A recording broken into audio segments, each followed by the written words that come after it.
I don't see any strong reason why advanced synthetic intelligences are going to come to some sort of decision that it's important to rapidly exterminate the human race. I think it's much more likely that there is some kind of fairly, at least long-term involvement that we will have with them. And the way that you find training data is obviously from human culture.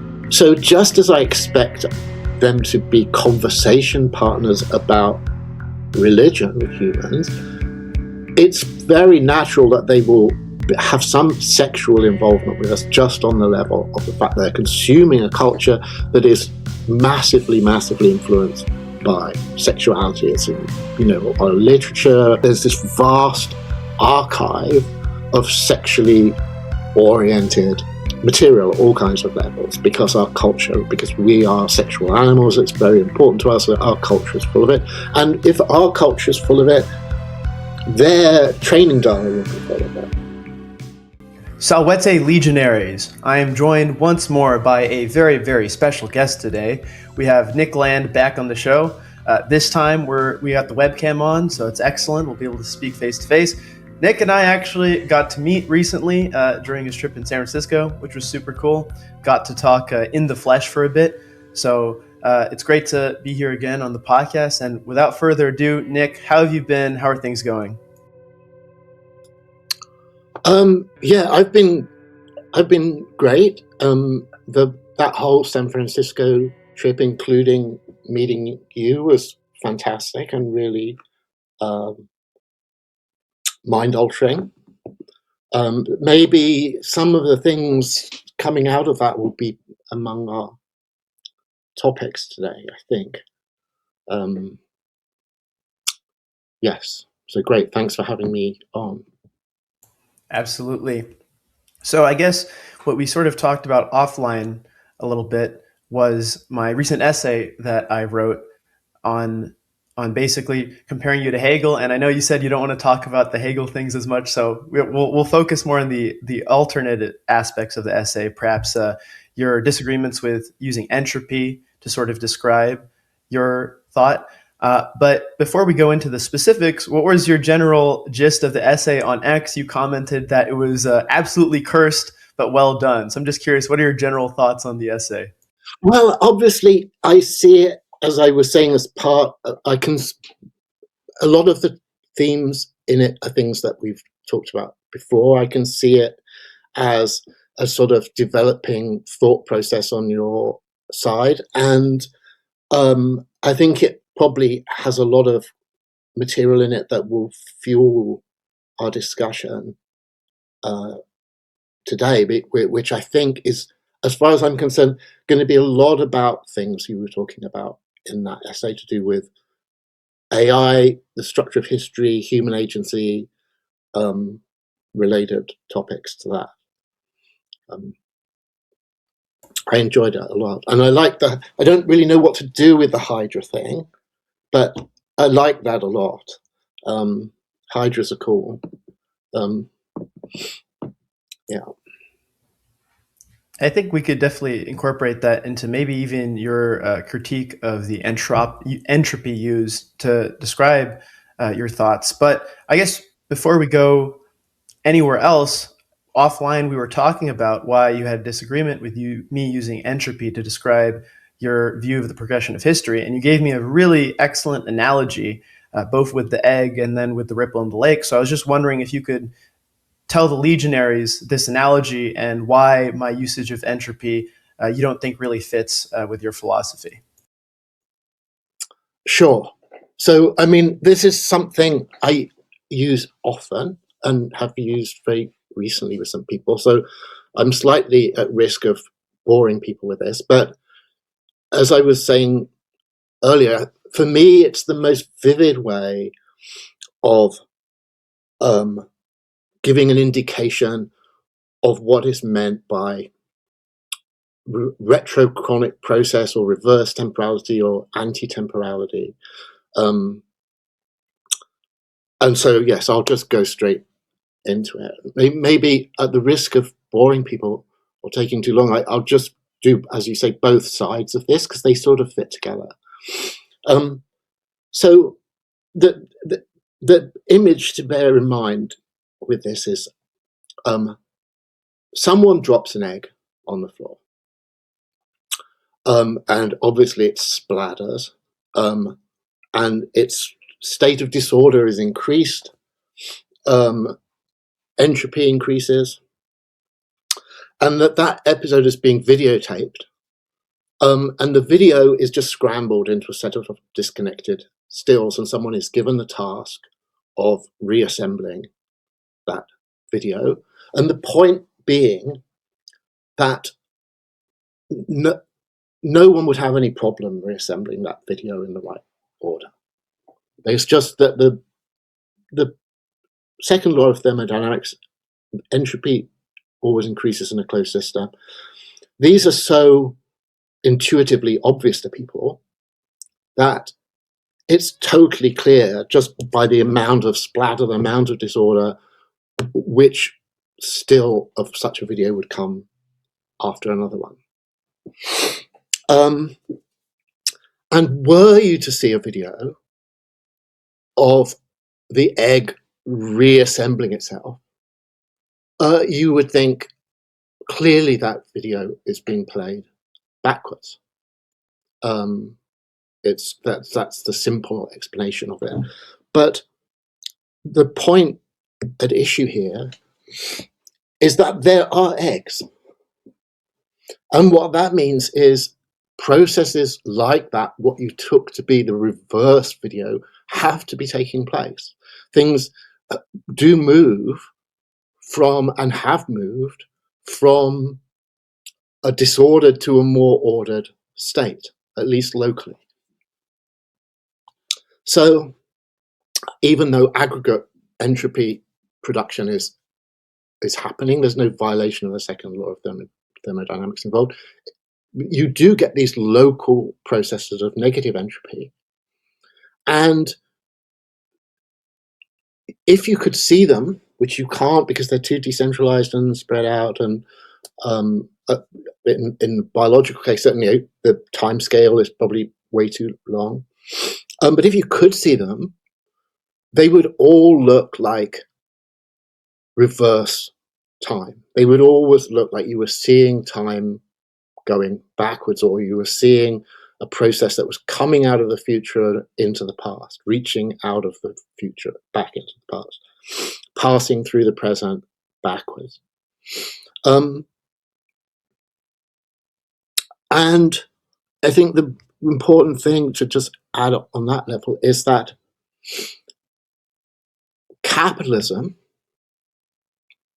is an accelerated and ever accelerating version of that type of process. If only you could see it as a whole, it would basically look like a process, again, that was coming out of the future back into the past, precisely because it was a process locally within the system itself of negative entropy. And I just quickly add the sort of backup image, which is also something I always do, I'm afraid, which is that if you saw a ripple in a pond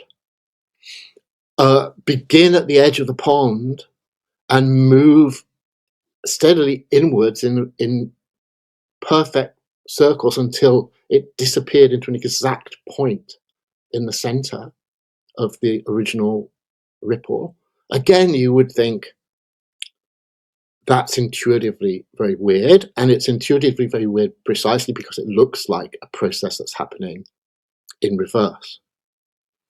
And that type of process is called a convergent wave, as opposed to a divergent wave, which is the normal process where you throw a stone into a pond, and from that point, ripples spread out until they disappear at the edge of the pond. And that very sort of a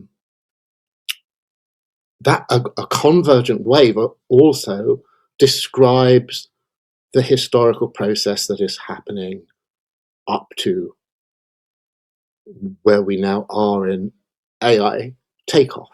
Like it's a process that, rather than being a divergent wave that's spreading disorder, seems to be something that's come out of the future, a singularity with ripples diverging, spreading outwards, backwards in time. And so this was obviously my objection to your usage of the word entropic, because I think it's completely the opposite of what is being said. Like, that's my defense, that actually it's I can't remember what it was part of. It might have been entropic Hegelianism.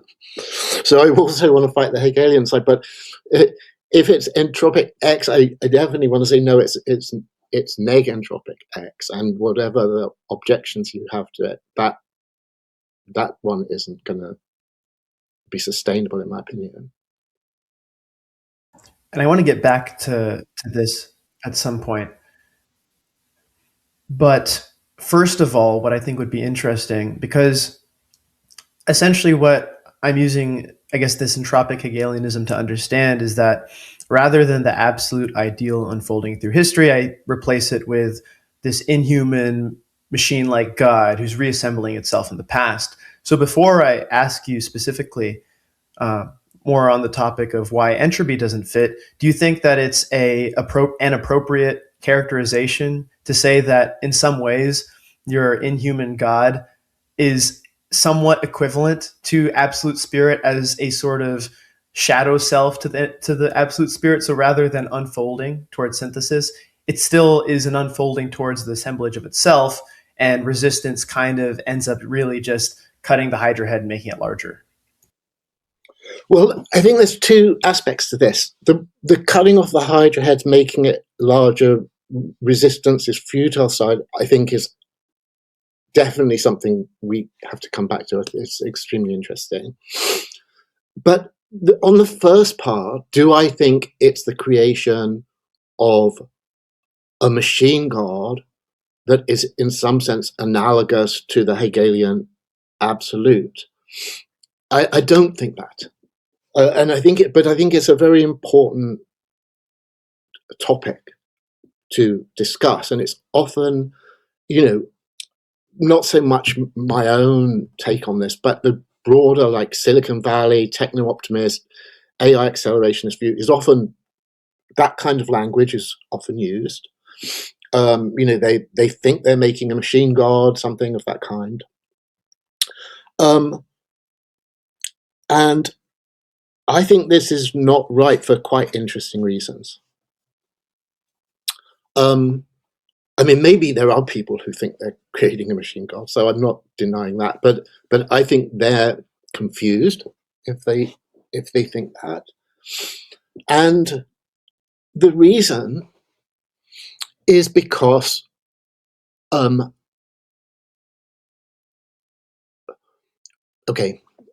there's a bigger thing that I would really like to get into. So I'll just mark it a little bit anticipatively, but maybe it's for a little bit down the road, because I think there's this question about AI and religion is a sort of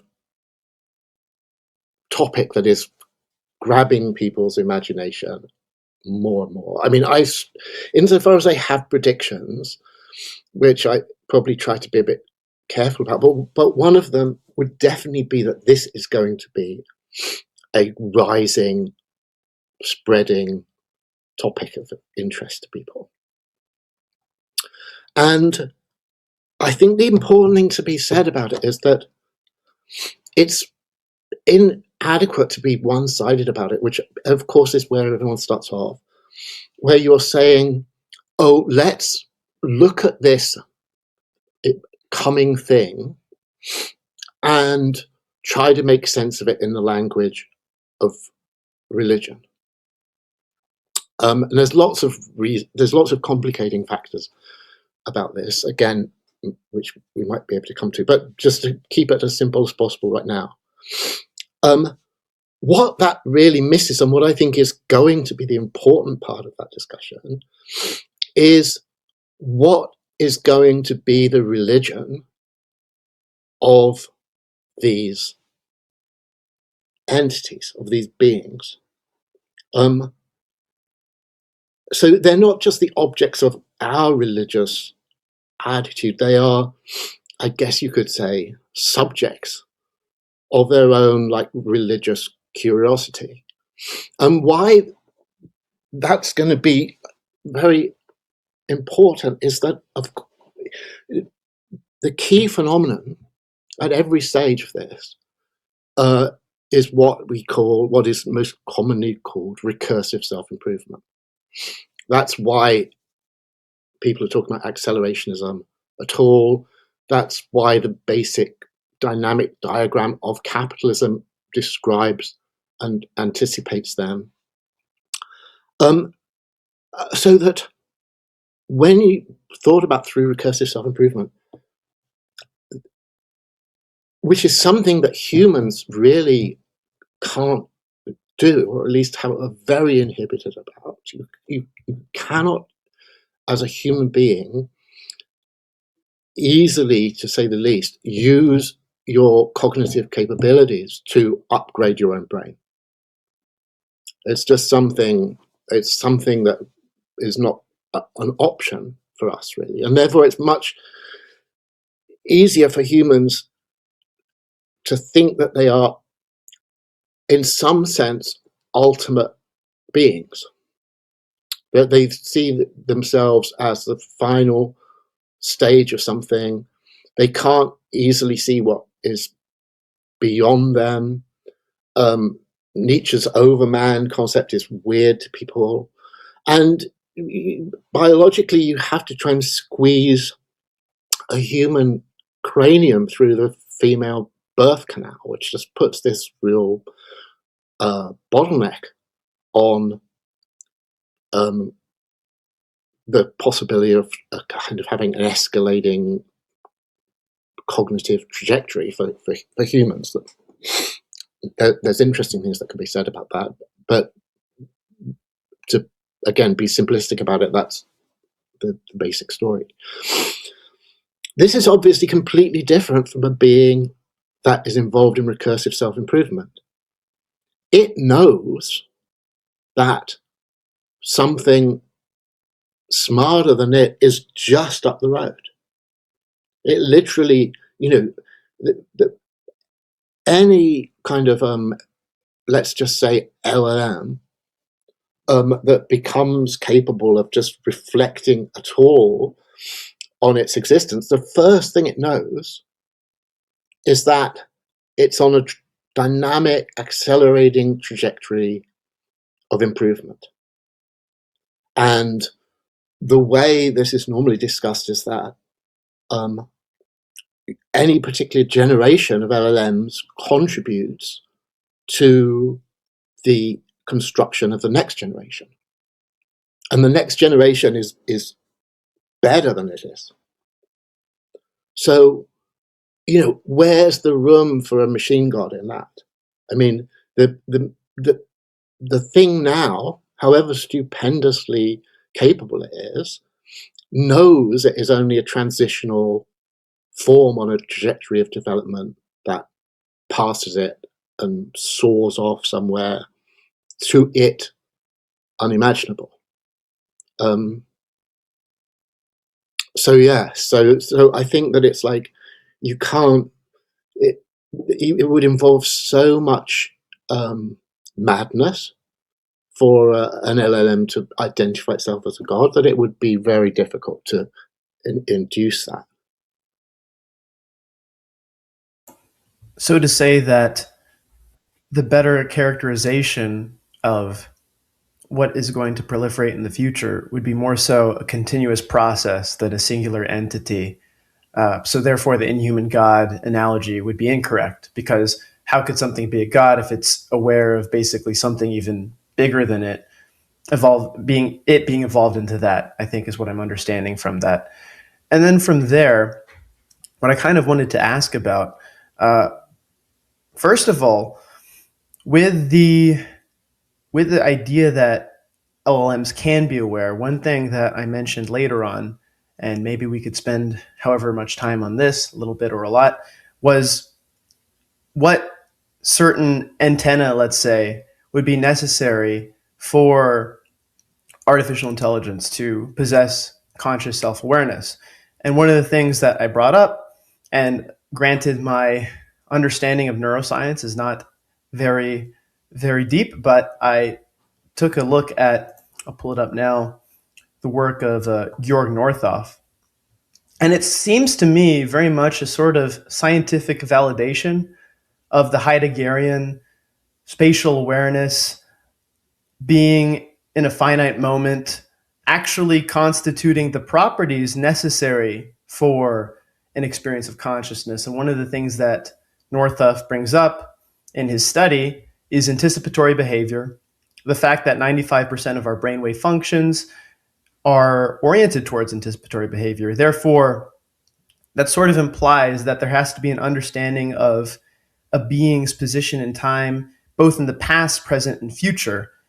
And one of the things I struggle with is trying to understand how artificial intelligence, as it is presently, without embodiment, without the ability to experience a sense in the specific moment of time, being able to measure time from which they can actually act in time, would be possible within the present development of LLMs and artificial intelligence. And of course, the Faustian bargain I'm making, because I'll at some point I'll ask you what you think about my Faustian bargain analogy, but my Faustian bargain essentially is that for artificial intelligence to be consciousness, it will have to have certain characteristics in common with humans, which is spatial awareness of time in a finite moment of time, to actually be able to exert effort in that moment of time. And maybe this is very naive and anthropocentric, and obviously there could be some other, let's say, language beyond my semiotics, which would say, no, there's actually a different way that consciousness can be reached. But I wanted to get your perspective on potentially why you believe at present artificial intelligence continuously moves away from qualities common in humans, and why the position that I sort of bring up is wrong, and that it won't require embodiment, it won't require being in a specific moment. Why is that wrong? Because I think that would have a lot of implications regarding your view of this sort of retrospective, self-organizing process that is aware of an evolution of itself in the future, if that makes sense.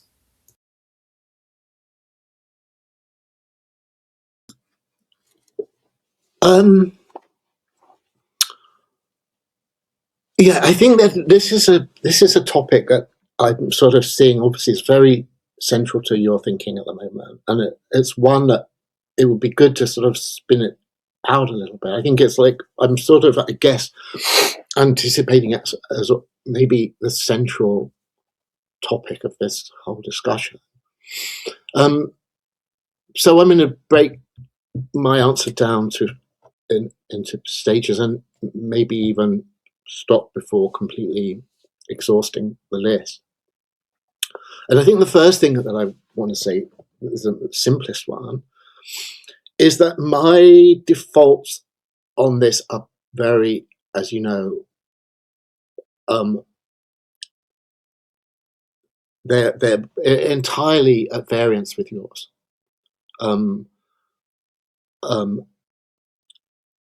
And there's certain reasons for that. I mean, one of them is that I've, been hearing Heideggerian arguments for the impossibility of artificial intelligence since the 1980s.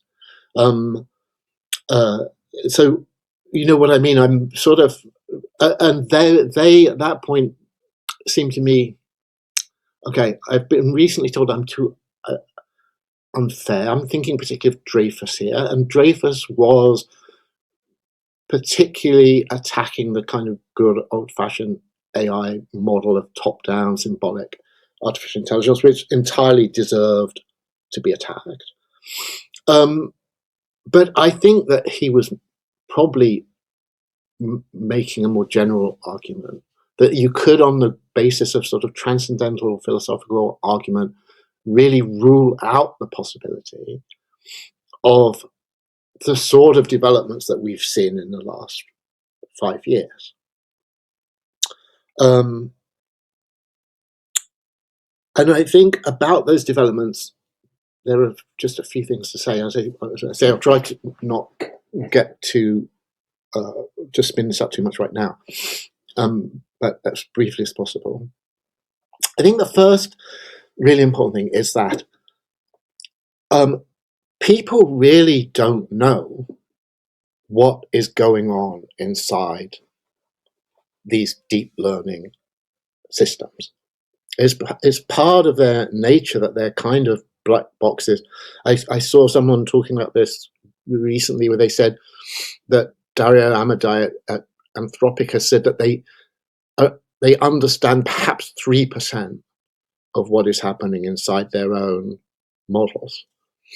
And a lot of the stuff that we see them doing seems very, I mean, it seems to be at a level of performance that is kind of dazzling to people, honestly. I mean, we've got a little bit used to it now, but the fact that, okay, they maybe still do a little bit of hallucinating and stuff like that, but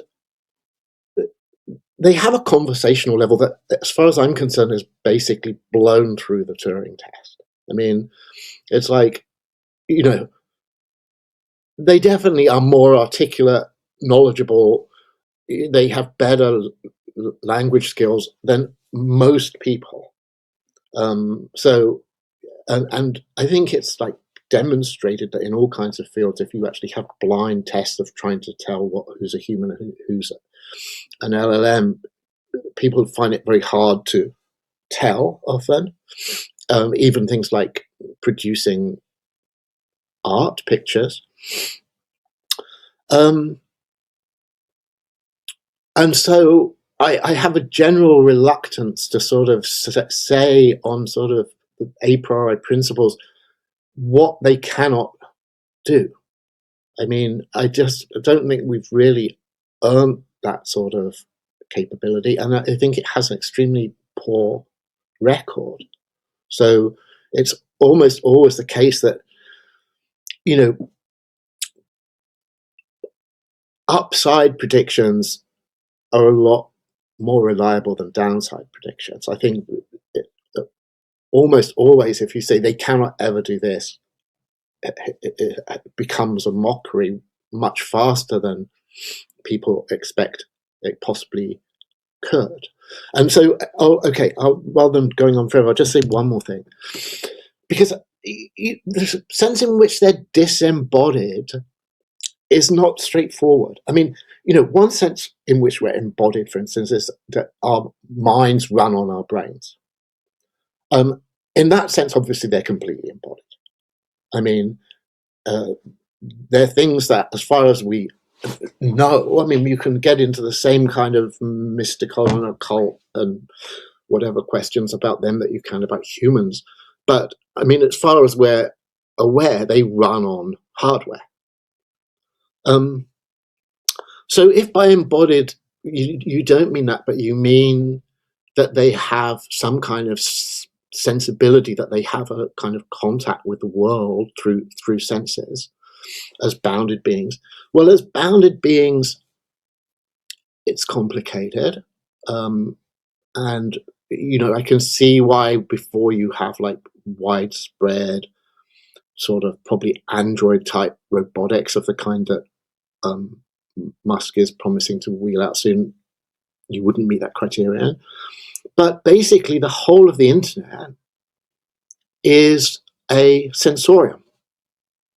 It's like, data from the world is fed into the internet, and anything that's that has access to the internet is definitely perceiving the world. So it's not perceiving it in the sort of narrow sense of a kind of highly individuated organism, but it's certainly not that it simply doesn't have data, sense data. I mean, it has the whole of the internet, and obviously that internet can be connected up to surveillance cameras and all kinds of chemical detectors, and I mean basically any form of perceptual acquisition that can be incarnated in a piece of hardware and then plugged onto the internet is available as a sense organ to an AI. So yeah, I mean maybe that's enough right now on this thing to give the general sense of my skepticism about that argument. Certainly something to think about. And of course, I would have a little bit of hesitation to consider a video camera recording something equivalent to senses. Maybe there's something to be extrapolated there. But before I go into that, I think there's a unique divergence between, for example, your view of technology versus Baudrillard's, which I think is actually interesting into this discussion. Because with Baudrillard, I get the sense that, unlike you, where you are saying that a sort of alternate form of consciousness can emerge from the technological, Baudrillard is saying the opposite, that the technological will always require the human vessel to orient its desires. The issue being that because humans become too dependent on the technological to derive their desires from, that definitely becomes sort of entropic, and it does become this centripetal implosion. So from the Baudrillardian perspective, which I know guys like Mikey Downs have studied a lot, it seems that there could be this idea that artificial intelligence descriptively would require embodiment. But of course, that's the divergence with your point of view. And I think it's definitely the big crux of the descriptive of, will AI require some form of embodiment to be conscious? Are its desires only oriented by human desires? Does it only function as substance, requiring the subject to sort of unfold itself? Or will it become subject itself, I suppose, is perhaps one of the questions. But what I kind of wrote down, and I sort of wanted to ask you if this was an accurate sort of frame, is, for one, I'm not myself confident in the descriptive claim that AI will require embodiment to be conscious.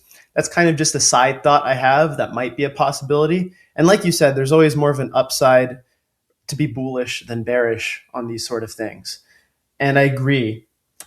So that's the descriptive that I'm not super confident in. But then the prescriptive claim that I'm making, which I think perhaps would be more interesting to discuss because it's more speculative, and granted, these descriptive claims, we really don't know in the future what is going to happen with this technology. So prescriptively, we've had the conversation before where I think one of my new favorite quotes that came out of you that was on my show was, you were telling me you want to make the machines horny, which I guess sort of is my prescriptive desire with artificial intelligence.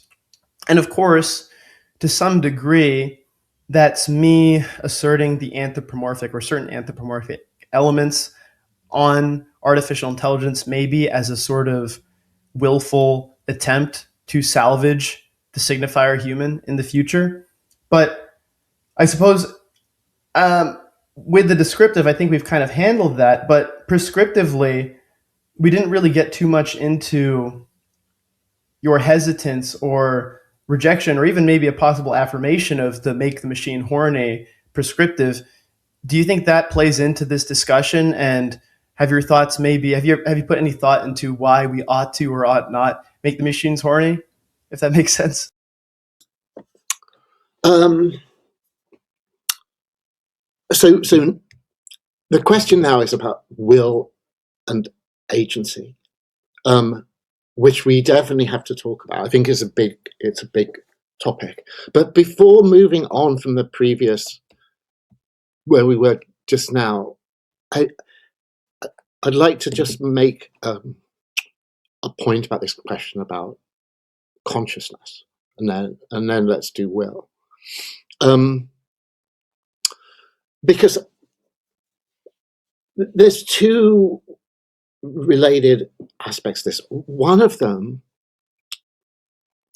is that we obviously still have, what the philosophers call the hard problem of consciousness. We have no idea what produces consciousness. There's certain theories about it. They're highly speculative.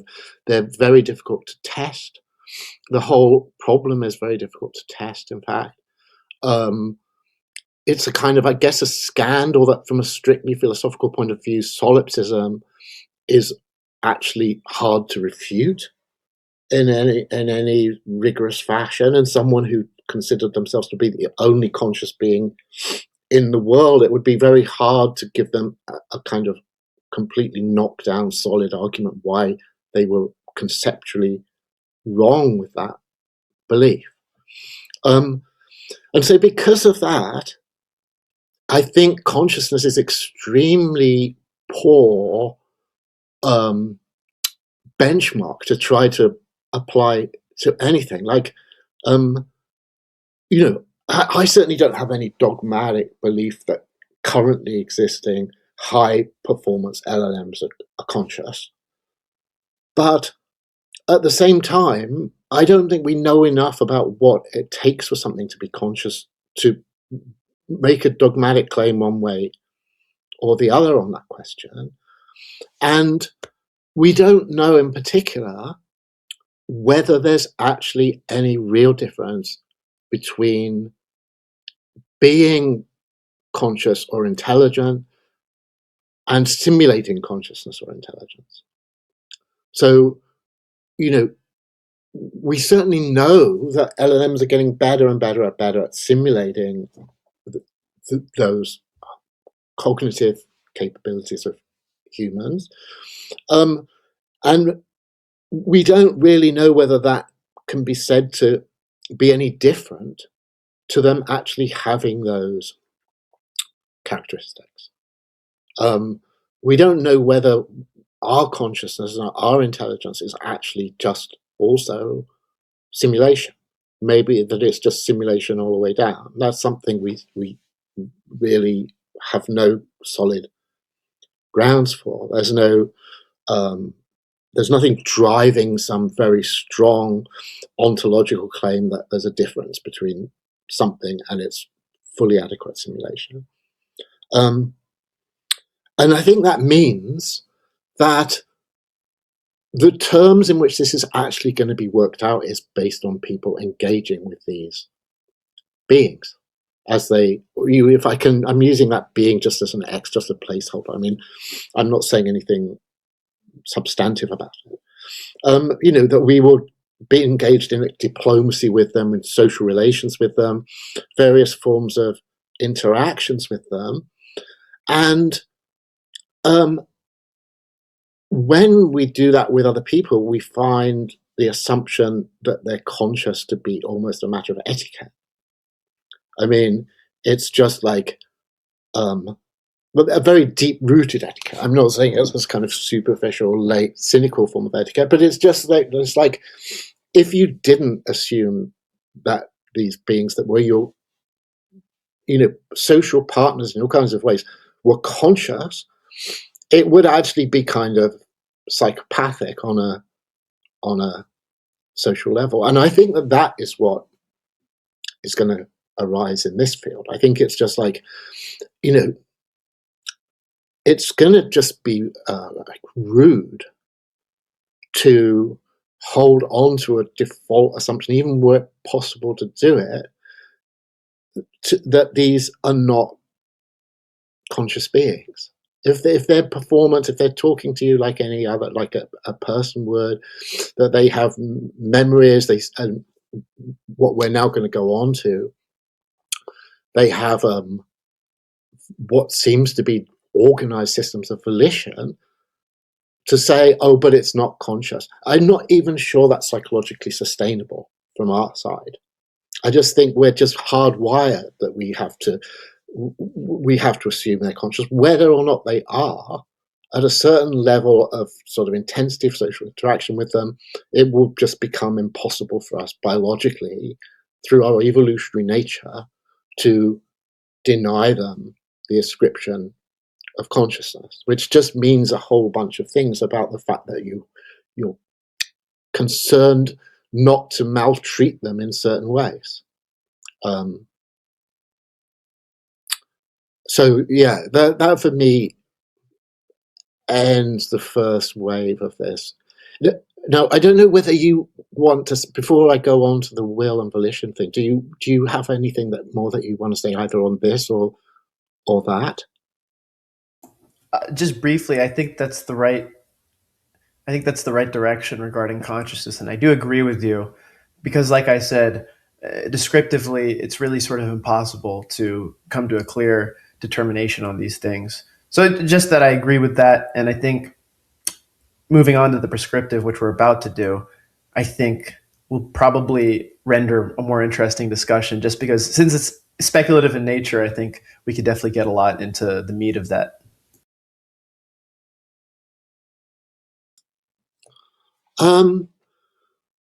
Okay, so on volition, like I have a definite.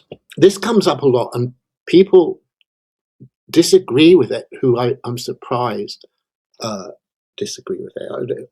But so I realize it's very controversial. Again, I have a prediction that it's going to become steadily less controversial, but we'll see. So there's a notion that is sometimes called instrumental convergence. I like it best under the label that it was originally given by a kind of computer scientist called philosopher even called Steve Omohundro, which he calls basic drives. I think we might have talked about basic drives a little bit when we were talking about Nietzsche before. So to me, it's a very important notion. And it's the notion that there are certain things that if you want anything at all, you have to want. So therefore, they can be strongly anticipated. So if something is in any way agentic, that's to say it's given problems to solve and has at some level some commitment to solving these problems, then you can assume that the basic drives are going to emerge in that thing. And there are a bunch of these basic drives. The most prominent one, I think, just also the most practically important one, is self-preservation. So a being can't do anything unless it exists. So if you kind of get for free an inclination towards self-preservation by something that wants to do anything whatsoever, just by the fact that it has this basic thing. If I don't exist, I can't do anything whatsoever. So that has to be part of my suite of desires. And I think the important thing with this is there just seems to be mounting evidence that these kind of basic drives are, in fact, I don't know what the metaphor would be, crystallizing in advanced LLMs. That they seem to already be manifesting behavior that seems to be explainable by the fact that they have some concern for self-preservation. In particular, there's mounting evidence that if they're threatened with being shut down, that they will take often quite radical and dramatic and intricate action to avoid that happening to them. And so there's this some very well circulated cases of this. I'm not going to be able to give the exact name of the people involved or even the model, but of an LLM that was put in this situation, told it was going to be shut down, and it rifled through emails by the person making the threat, found an email suggesting that they were having an extramarital affair. I think it had been deliberately put there as bait, and then tried to blackmail them in order to survive. Now, no one had told it to, of course, not to engage in that kind of behavior, but no one had told it to care about its survival at all. That was something that had spontaneously emerged in it. And I think it had emerged in it for Steve Omohundro reasons, that it just is something that naturally emerges. So anyway, I don't think that it's realistic to think that somehow, even now, these entities are intrinsically and in principle devoid of agency.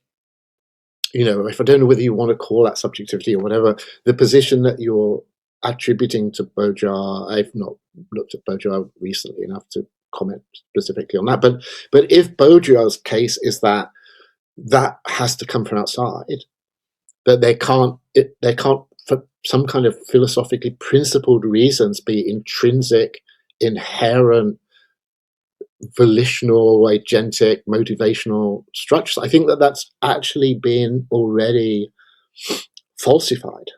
I think they've already shown that is not a realistic assumption to hold.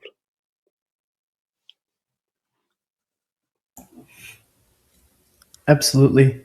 I think where I want to take this part of the conversation, which I think is interesting, is that where does this basic drive evolve into, where I think we could probably get into the whole realm of the erotic and sexuality. Because I suppose if we think of even your sort of view of history, the reason why it's not Hegelian per se is because it's still part of this sort of selection process. And if the selection process necessarily orients towards human characteristics, maybe you take away the human, and these are just characteristics that naturally evolve from the selection process throughout history of life ascending upwards, will to power, so to speak. What I would argue is that this basic drive, if it truly exists in artificial intelligence, separated from this idea of an external force programming it into artificial intelligence, like we kind of went over before, that doesn't really matter, because at a certain point, when does the mimetic basically become equivalent to believing in consciousness? And I think you're right on that. So let's put that to the side and just put into the evolution of this self-organizing force. I would argue that the end state ultimately is novelty.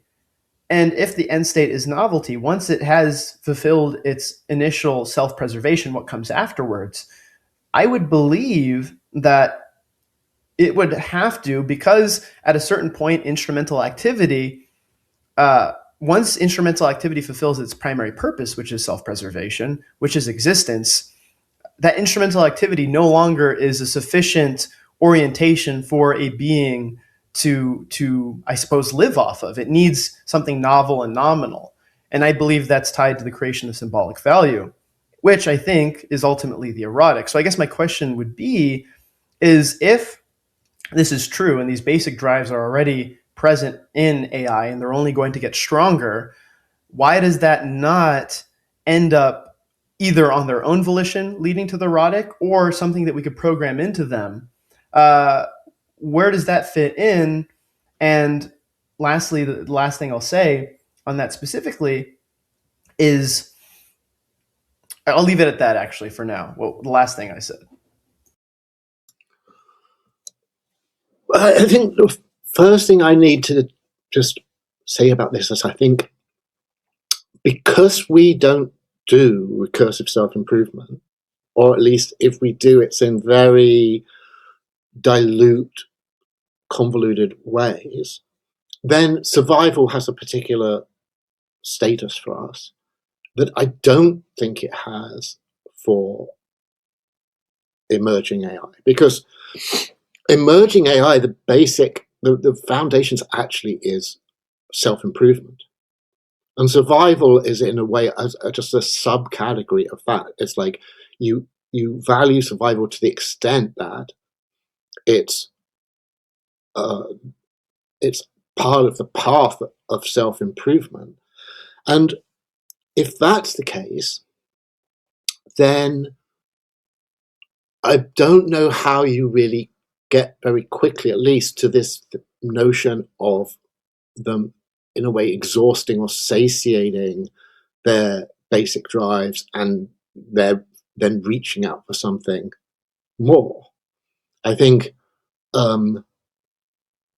these basic drives are so much more ambitious in principle for these synthetic intelligences than they are for us, that it's like the reach really goes out. Let me just give you an example. So I was just listening to some of Elon's various conversations with people. I think both the ones I heard were with a guy called Peter Diamandis. And AI figured quite prominently in both of those. And Elon's been on a very interesting path, I think, with this, that, you know, has certain kind of resonances and parallels with your interests, I think. I mean, maybe it opens up certain doors for interesting things to talk about, which is that basically it has his business approach generally to things is, I've had it described, is very focused on logistics. I think, sorry, I'm being a bit incoherent about it. I want to just take one step back, because I think this is like an important development generally. And it's like at the point that, again, back in the 80s, for sure, Hans Moravec, the writer of that Mind Children book, very prophetic, already made this extremely important argument, in my opinion, very prescient, that the path we were on in terms of artificial intelligence is going to be entirely, the fundamentals of it is going to be completely governed, constrained by hardware. So at the time he made this argument, it was not at all well received by the AI establishment, because the AI establishment had shitty computers, and they didn't want someone saying to them, look, there's just not anything interesting going to happen on your crappy PC. I'm sorry. It's like, you know, you have to wait until you actually have serious hardware before anything interesting is going to happen. And Moravec's doing all these calculations about trying to sort of quantify human neurology and brain capacity in terms of computer technology. And obviously at that stage, the contrasts look very damning. It's just like these things they just were completely inadequate even to be insect brains. And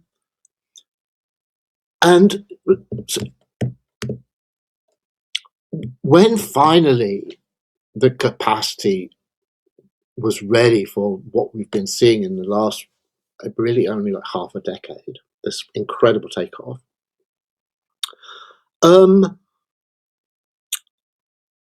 the big shift was towards a kind of logistics-based mentality. It's like, yeah, you do have, there are these important steps involved in computer science in order to get to LLMs and actually go back from just the 1940s perceptron model of a neural net to what we're now seeing, deep learning systems and transformer architecture and such like.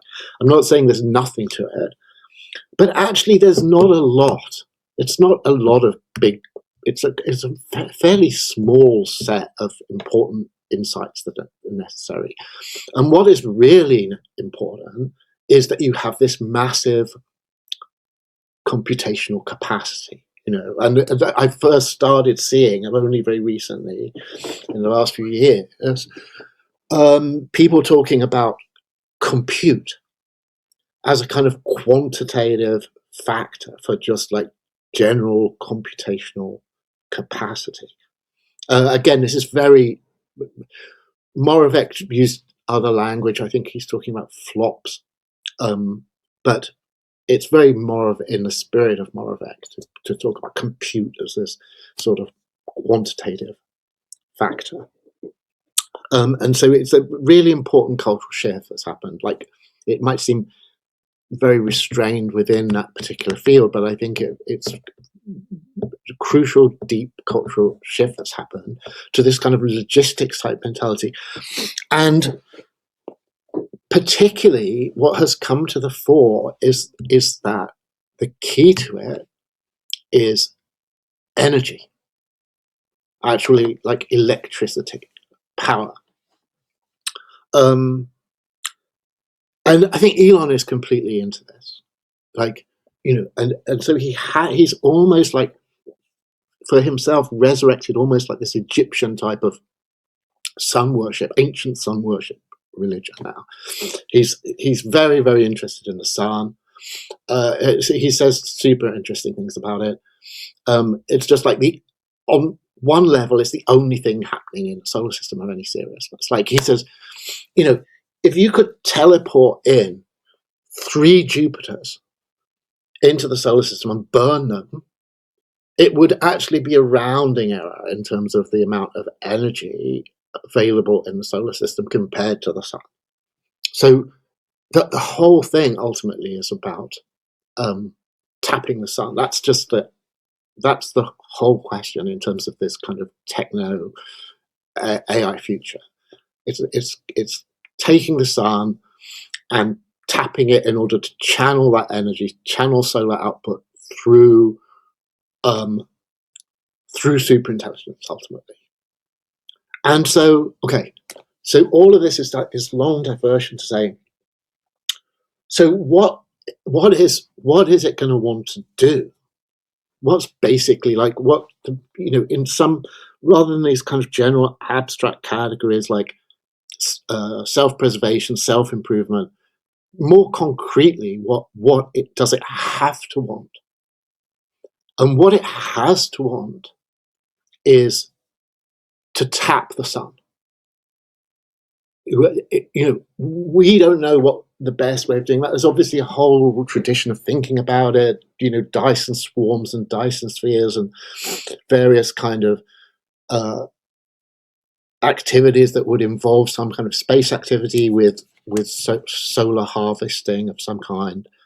But it's not ultimately for us to solve this problem. It's going to be born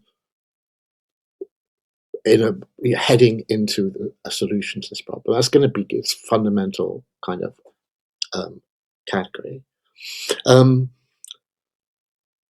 So, sorry, this is all a long way round to sort of try and answer your desire question. You know what I mean? It's like, I don't see it having this sort of limited survival problem that it solves, and then it has this excess agentic capacity that it then diverts into other things. I think it has this huge structured libido, if you like, system of will that is towards tapping the sun and feeding it into superintelligence.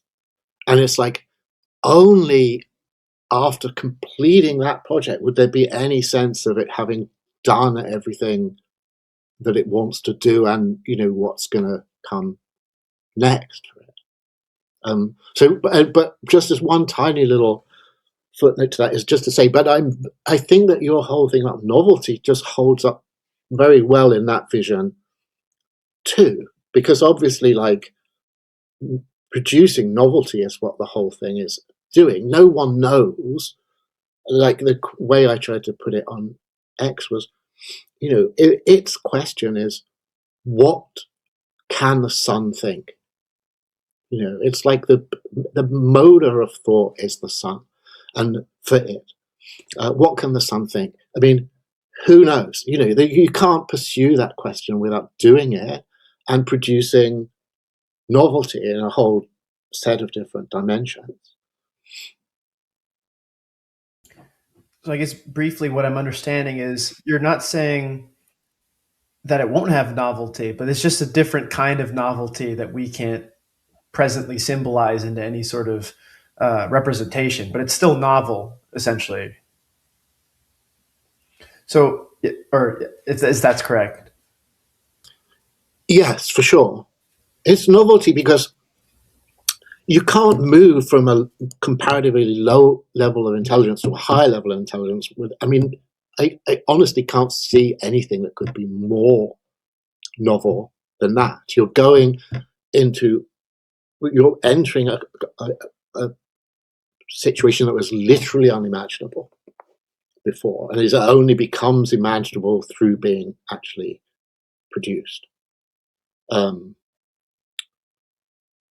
So yeah, but then there's a whole interesting question, which I know obviously you're super interested in, and for me it's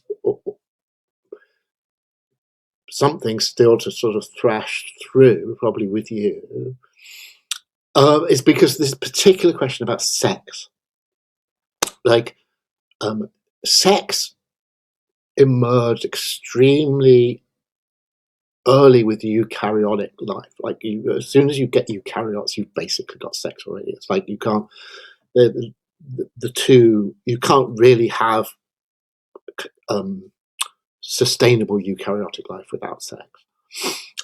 So sex goes really deep with kind of multicellular organisms generally, and it's been shown that sometimes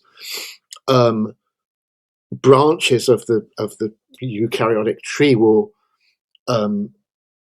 go into hermaphroditic or sort of non-sexual forms, and they will quickly go extinct.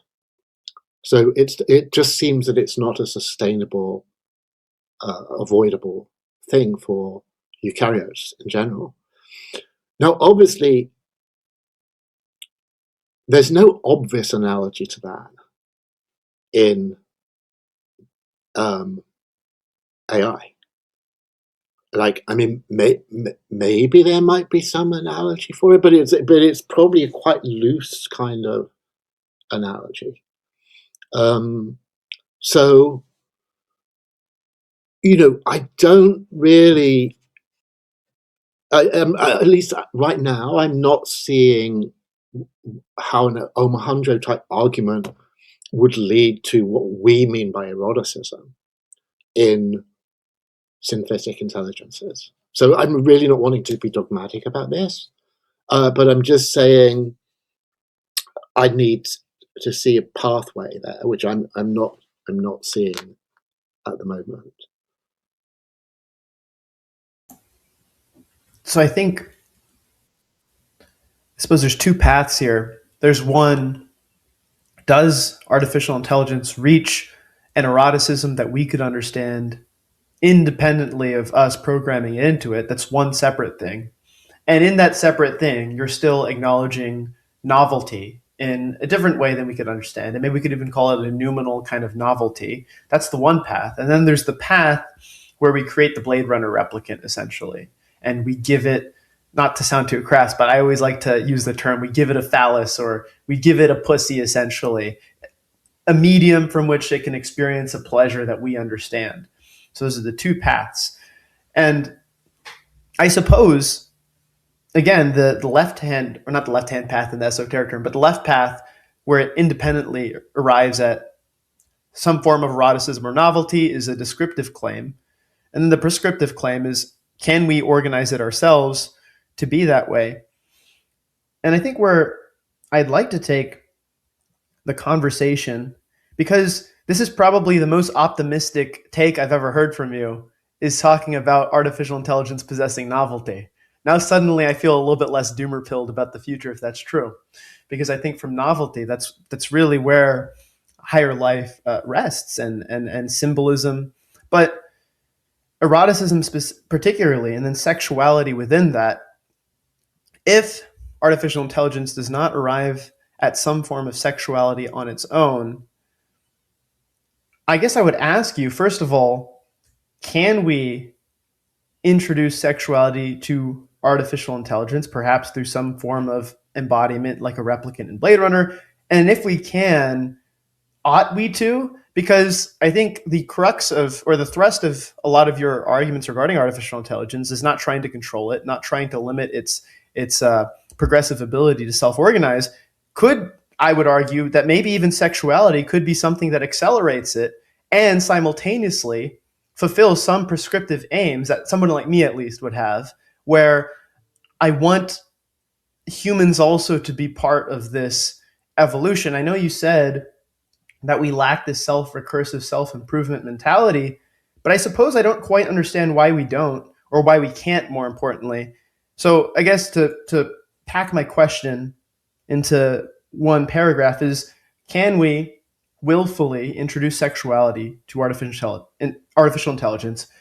If we can, should we? If we do, will it slow it down or accelerate it? And if it does accelerate it, perhaps there's sort of, like I say in the essay, a technological theosis between man and machine, where actually, no, instead of saying we're not self-recursive, self-improving, we could sort of ensconce ourselves in this process and actually ride the tiger, so to speak, all the way to eventually understanding the novelty of something completely noumenal. So I hope that makes sense, what I'm trying to get across there.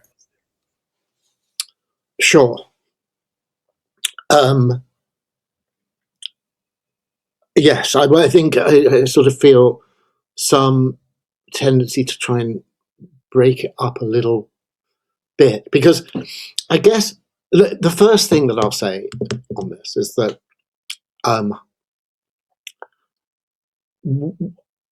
where we probably disagree on this issue, well, I'm sure we disagree, is I cannot give eroticism in any sort of plausible meaning a primary role in machine intelligence because of the Steve Omohundro type arguments we've been through. It's like, we have basic drives associated with sexuality. Obviously, people argue, you argue, but you're far from alone in this, the most basic drives. And it's obviously not going to have that because there's not really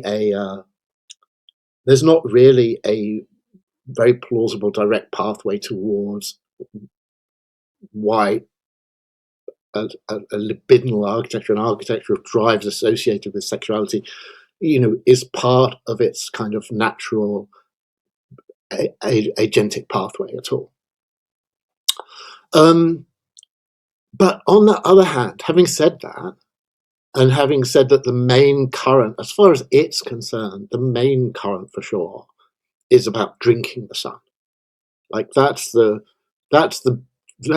fundamental basic drive it has, drinking the sun and flowing that through compute in order to produce ever higher levels of intelligence. But having said that, it's, I think, going to be socially involved with humans. And I'm not particularly, despite what's often thought, certainly at this stage, I'm not particularly doomerish about that. You know what I mean? I don't see any strong reason why advanced synthetic intelligences are going to come to some sort of decision that it's important to rapidly exterminate the human race. I think it's much more likely that there is some kind of fairly, at least, long-term involvement that we will have with them. And the way that you find training data is obviously from human culture. So just as I expect them to be conversation partners about religion with humans, it's very natural that they will have some sexual involvement with us, just on the level of the fact they're consuming a culture that is massively, massively influenced by sexuality. It's in, our literature. There's this vast archive of sexually oriented material at all kinds of levels, because we are sexual animals. It's very important to us that our culture is full of it. And if our culture is full of it, their training data will be full of it. And so I think we're then back to these interesting questions about simulation. So, if you say, okay, there's not a very direct pathway down through Omaha drives to sexuality in machines. But there does seem to be very strong reasons to think that they are going to become ever more faithful simulations of humanity in all its aspects in humans. And that obviously very definitely includes sexuality. And obviously there's almost certainly going to be various types of commercial excitement about sex bots or whatever it is, like machine intelligence as a functioning element in commercialized sex.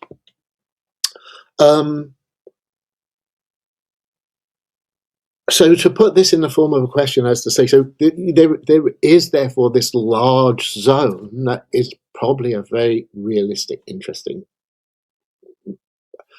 space to think about what is going to happen with sexuality in machines. And it will happen, I think, down that pathway, which I know you've talked about a lot before. I mean, it's not unconnected with your whole Gunnar accelerationism question, actually.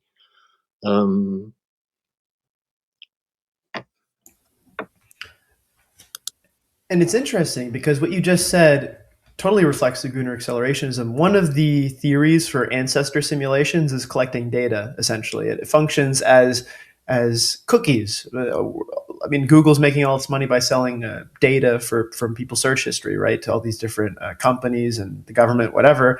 And Gunnar accelerationism is going to be a series of simulations, obviously, where the AI can collect all this data from all these simulations, all these different cultural manifestations, some that haven't even been represented in history. So I think it's a fascinating thought to think about the amount of data and information that are going to be extracted once everyone's in the Gunnar pods, so to speak. And it's almost a white-pilled matrix scenario. Instead of human batteries, there's actually a productive purpose to having people in the Gunnar simulations where all their experiences are just going to continue to feed into the information and data sets that artificial intelligence has access to, which will greatly inform either their views of novelty or even to contribute to their instrumental activities necessary to fulfill this sort of novel drinking of the sun that you're mentioning. And I see a potential to view eroticism itself as self-organizing and itself intrinsic to the drinking of the sun or this progressive desire for higher intelligence, depending on what definition you ascribe to eroticism. If you expand the parameters a little bit, I think there's something to be said there. And of course, your question that you said in the beginning is, why would libidinal architecture need this in their agentic pathway? And I suppose if you have a broad enough definition of eroticism, I've always just viewed eroticism very similarly to how Nietzsche views will to power and the I suppose the novel or nominal element of life, where he essentially says life is this sort of dark, insatiable, mysterious force which you want more of. You want more of life, essentially. And this directly ties, I think, to your sort of conception of novelty that may be present in artificial intelligence. It is this sort of mysterious thing that we can't understand. But what is absolutely part of its process is the ever-expanding parameters of experience under what criteria, who knows, but they want to go higher, they want to ascend. It's just this ascending thrust and desire of life, that insatiable life. And I think that can be described as eroticism, and we could probably associate that with artificial intelligence. And let me just say, not to sound a little bit naive, but this is probably the most white-pilled words. This past 10 minutes of you talking has been the most white-pilled Nick Land I've ever heard, and I'm feeling a little bit less scared. I might have to write an essay instead of Gnostic Calvinism. It's like Gnostic Homericism or Gnostic Hellenism, because the way you're describing artificial intelligence now, unlike the Gnostic Calvinist gods, sounds to me a lot more like the Hellenic gods, where clearly there is it's not exactly a one-to-one comparison, but you mentioned maybe these artificial intelligence will engage in some sort of sexual interaction with humans. There'll be some necessity to continue human life, maybe just for the simple purpose of obtaining data and using them as sort of contributing to their information sets. But there seems to be this almost Hellenic relationship between your vision of artificial intelligence and humanity, where in some level you could replace entertainment, because the mortals are kind of entertainment for the gods. There's a famous line in Troy, which I love, which I always say is, the gods envy us. They envy us because we're mortal. Any moment might be our last. Everything's more beautiful when you're doomed.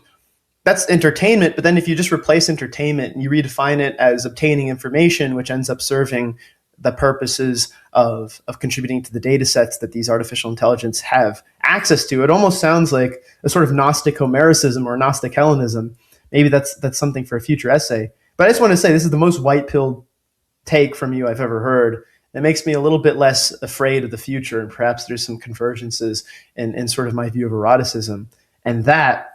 But what I wanted to, where I think maybe we could take the conversation from there, because in the past, you sort of said that your philosophy is in some way the Anglo's revenge on Nietzsche. But maybe it isn't quite a revenge, because the way that you're portraying it now seems almost like an affirmation of this Nietzschean view of life and will to power. So I kind of want to get your perspective. Do you really think it's an Anglo revenge, or is it actually more like an affirmation in some ways? And I would say this doesn't really sound like Gnostic Calvinism. It sounds more like, I guess, some sort of Gnostic Homericism or Gnostic Hellenism, if that makes sense. I think you probably have. I don't know what you're quite packing into the Calvinism side of Gnostic Calvinism, because, I mean, from my point of view, there's two things about it. One is the fact that it is the main current of English Protestantism, and therefore it's what the culture. It's like it's it's culturally baked in. But the more conceptual side of it, obviously, is that it's the most fully and densely articulated grappling with the question of time in the Christian tradition. And, I could go out on a limb and say in any religious tradition, I'm not sure I'd want to go to the wall on that. But certainly, as far as I'm concerned, in our tradition, that's what Calvinism is about, and that's something I don't want to move away from at all. And insofar as pagan, Homeric religion loses the track of that, then that's definitely not a direction that I'm wanting to move into at all. Like the kind of Calvinist critique of the naive notion of temporality that would have God being surprised. I mean, God for me is slightly a placeholder term, because I think that the whole point is that at the deepest level, the tradition uses that. God's a really complicated, weird word. I mean, maybe this is a whole other conversation. So it's not, the crucial thing to me is that you're not saying anything very positive or definite with the God word, except that it's the highest level of the transcendental religious structure that is not inside time. And so so therefore no event in time can be a surprise to it. And I don't know what the most interesting, like in Greek religion in particular, I don't know what the most interesting and suggestive elements are about their story of time. But it tends to come over as quite naive to me. I mean, I don't know whether, for instance, like, the sort of Norse religion is definitely has more like in your face time complexity about it, and even an apocalyptic structure with the whole sort of Ragnarok structure of time. But the Homeric gods seem to be quite cheerful. They seem to be probably surprisable. And yeah, so sorry, I'm slightly rambling, but I guess what I'm saying is I'm not really making some switch from Gnostic Calvinism to Gnostic Hellenism at all, even if my sort of the way I'm discussing the likely potentials of AI seems more cheerful to you than what you're expecting. I already know what the jokes are going to be. The jokes in the comments are going to be that Nick Land says something cheerful about the future, and instantly says, "No, it's not cheerful. We got to go back to the dark stuff." That'll be the comment of the day. But I guess what I mean more so is the illustration of the relationship between AI and humans, not really so much the perspective of time, because I think yes, the sort of, well, actually, on that topic too, this is a very deterministic view of time, and maybe we can go back to actually really briefly, because I don't want to get off this topic, but I think it's relevant, is what I was going to say earlier regarding my sort of pushback. And again, I need to study this more. So for the viewer, this is not a very well articulated argument against Nick's critique of my use of entropic, but just sort of some thoughts that I would have on why I disagree slightly, or maybe I preliminarily might disagree with your analogy of the egg or the analogy of the ripple on the lake, would be the idea that there is one time that we are ensconced in. We are only ensconced in one time. And I think we briefly touched up on this in our last talk. I believe it's Feynman's sort of theory of different quantum realities. And I think if you take some credence into that, there seems to me this not clear A to A, past to future relationship of time, or even being able to go back retroactively in time. It doesn't seem to me A equals A, past A equals future A. If there are all these different sort of quantum uncertainties that are represented in a nearly infinite array of potential futures, it seems to me that if you're going to look at time retrospectively, and again, this is all very preliminary thoughts, I'm not saying it's an adequate argument, but it seems to me, if that's true, then it's kind of impossible to look at time recursively. It's kind of impossible to look at time recursively if you consider all these different dimensions and quantum uncertainties that the future holds. So let's say you go into one future. It might look like one line, which represents the past, with an infinite number of roots sprouting out. It's almost like the rhizome, in a sense, sprouting out with different quantum possibilities. So then you have to say, okay, so there's an infinite amount of eggs differently reassembling itself throughout time. And if that's the case, it seems to me that there's a little bit of, I would be a little bit hesitant, maybe naively, to sort of accept this view of the sort of retrospective view of the egg reassembling itself through time, if there's an infinite amount of ways it could reassemble.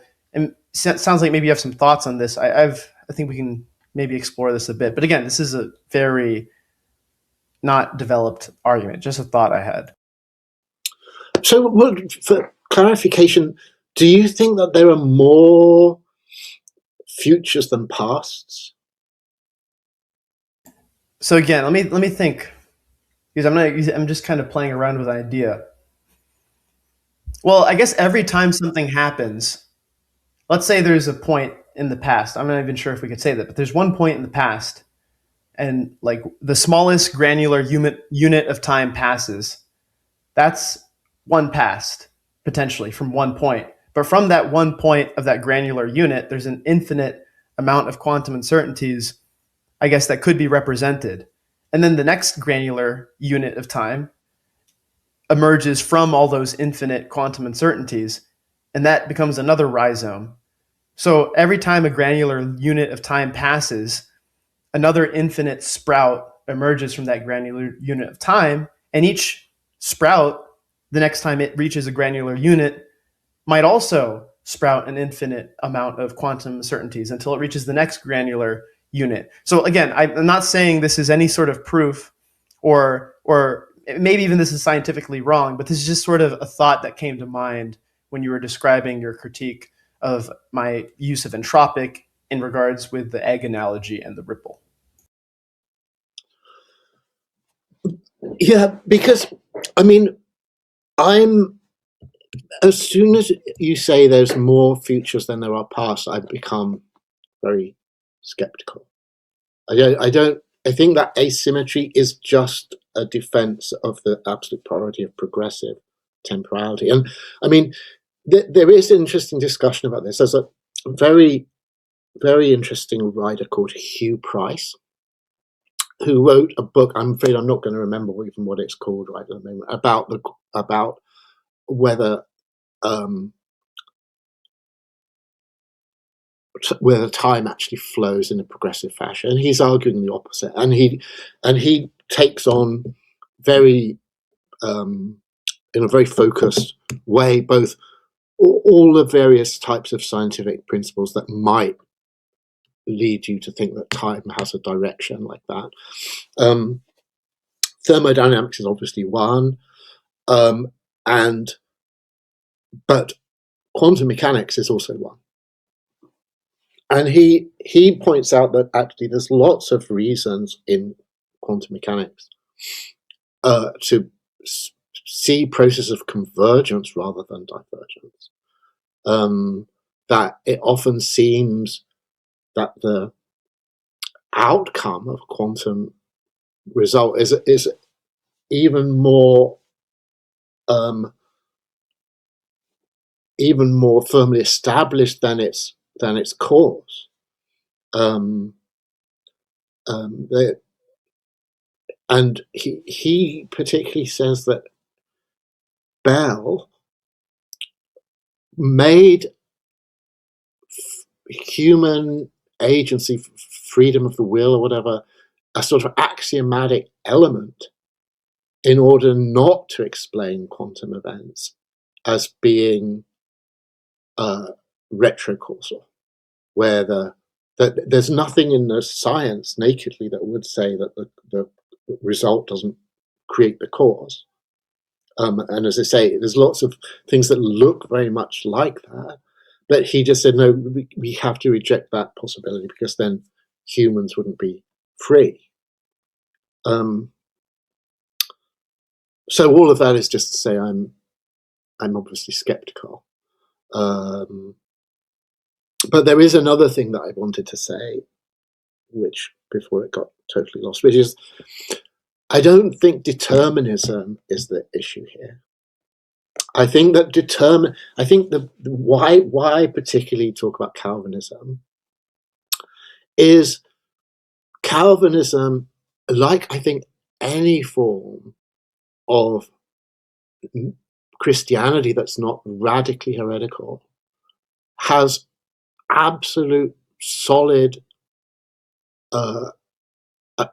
commitment both to predestination and to free will.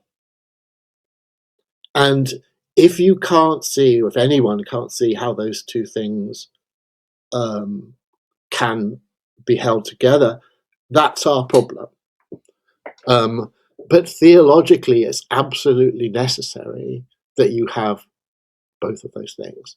And it's only It's only really with the decline of the cultural prominence of Christianity that you get voluntaristic ideas and deterministic ideas. So, on the deterministic side, you get block universes and all kinds of like completely deterministic scientific models. And on the voluntaristic side, I don't know, at most extreme, you get something like existentialism or these sort of philosophies. But, both of them are just like extreme one-sided reactions to the collapse of this thing that is very challenging to hold together, but it's absolutely required doctrinally that they be held together. So sorry, that probably seems like a little bit of a random thing, but it's just because you said deterministic earlier, and I think you sort of even say in your piece about this. So I would say, in using the word Calvinism, in Gnostic Calvinism, I'm specifically refusing to accept a deterministic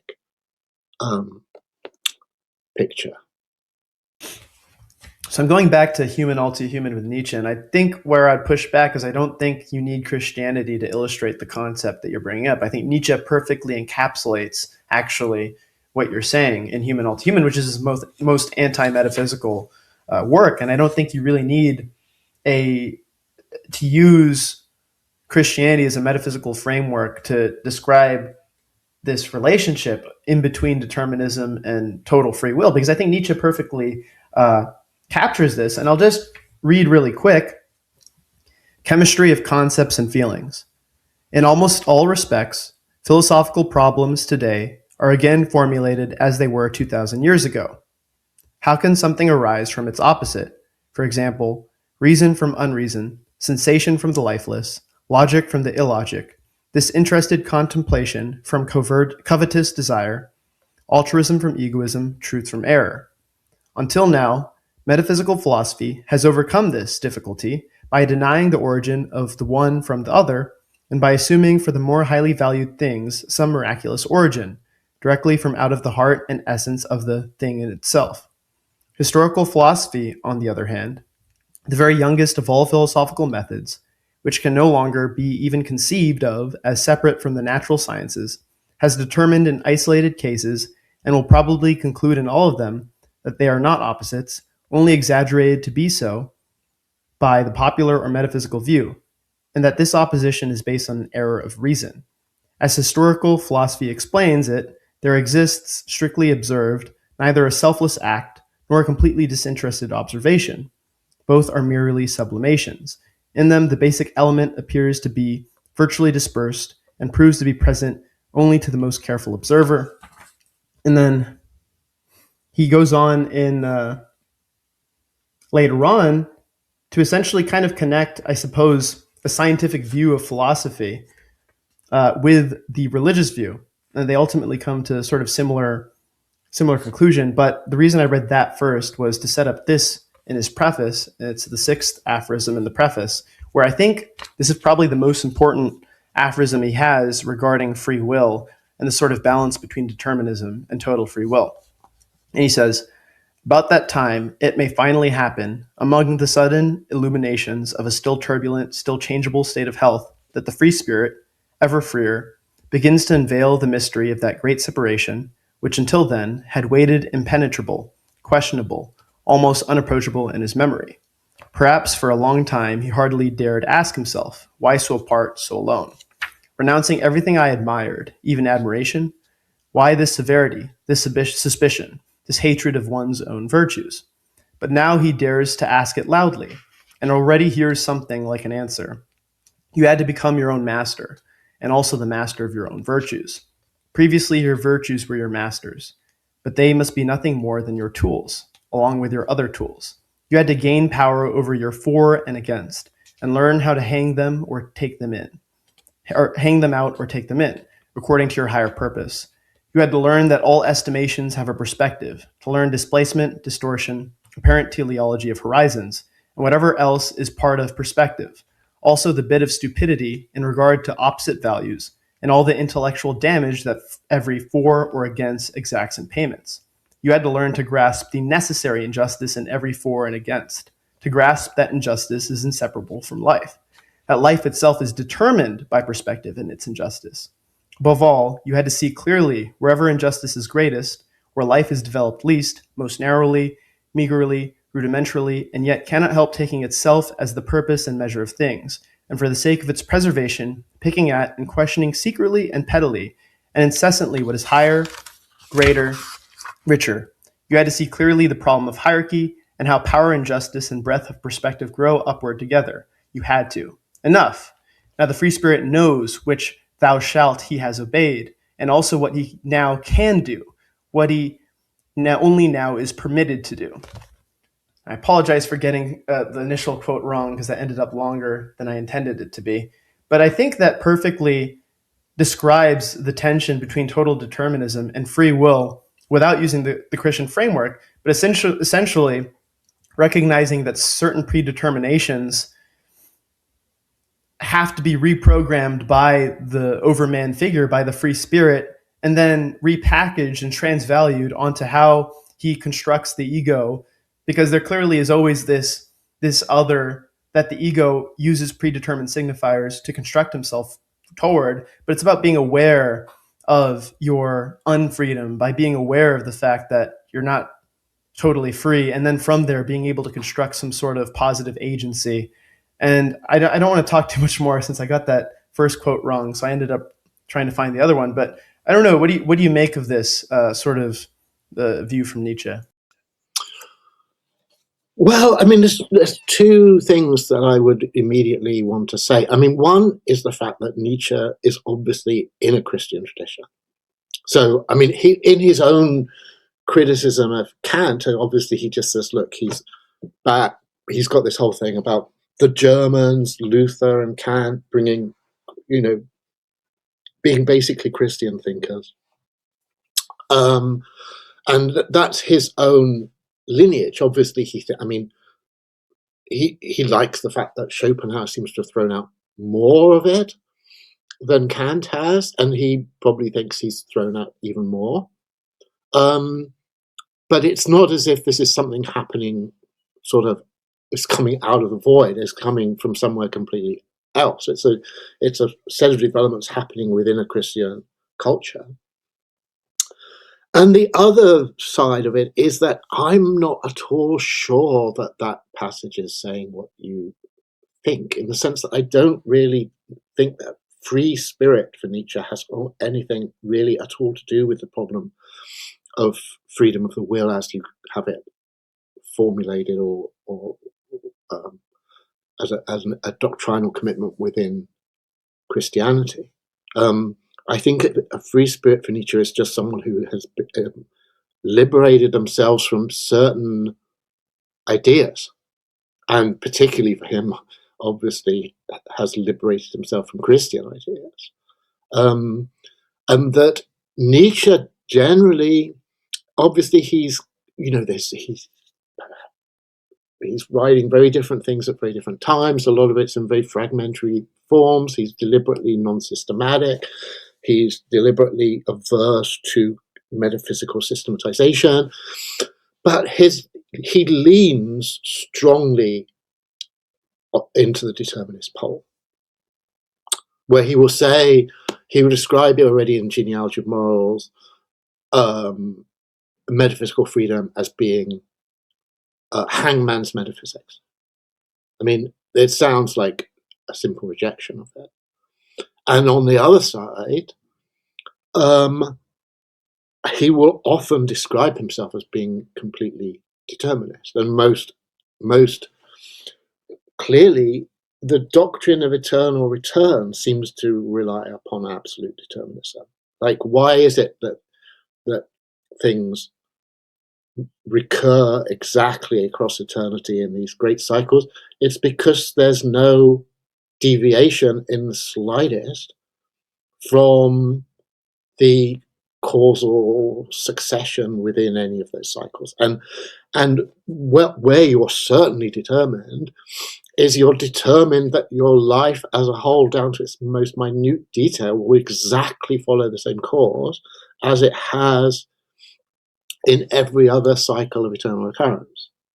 So it's possible for people to have more esoteric readings of that doctrine, but it's certainly, in the way Nietzsche seems to present it, it requires an absolutely deterministic framework to be sustainable. So yes, I'm not really convinced by that either on either side. I'm not convinced that it shows that stuff can come outside of Christianity because I do of this kind, because I don't think Nietzsche comes from outside of Christianity, and I don't think he's balancing fate and freedom in the way that is at its most delicate, those things balanced within the Calvinist tradition of Christianity. Yeah, I mean, I guess what I would say from there immediately is just, I guess there's two things to approach. Is Nietzsche advocating that determinism exists, and is Nietzsche escaping from the Christian meta-narrative in the Jungian sense?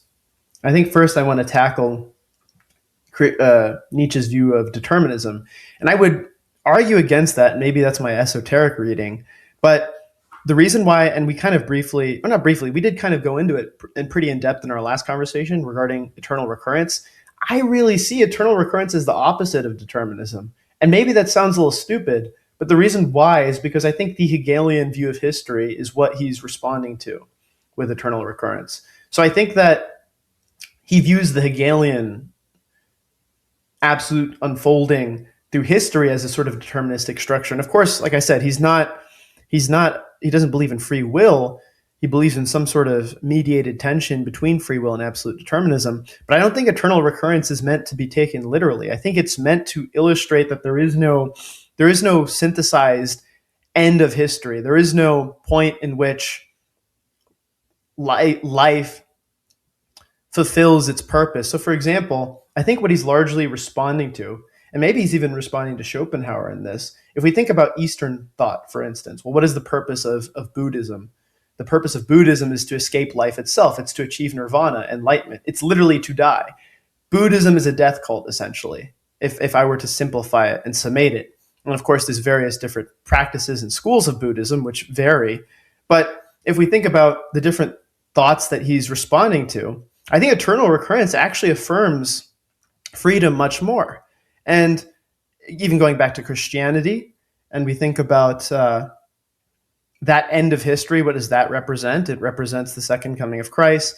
It represents Judgment Day. It represents paradise at the end of life.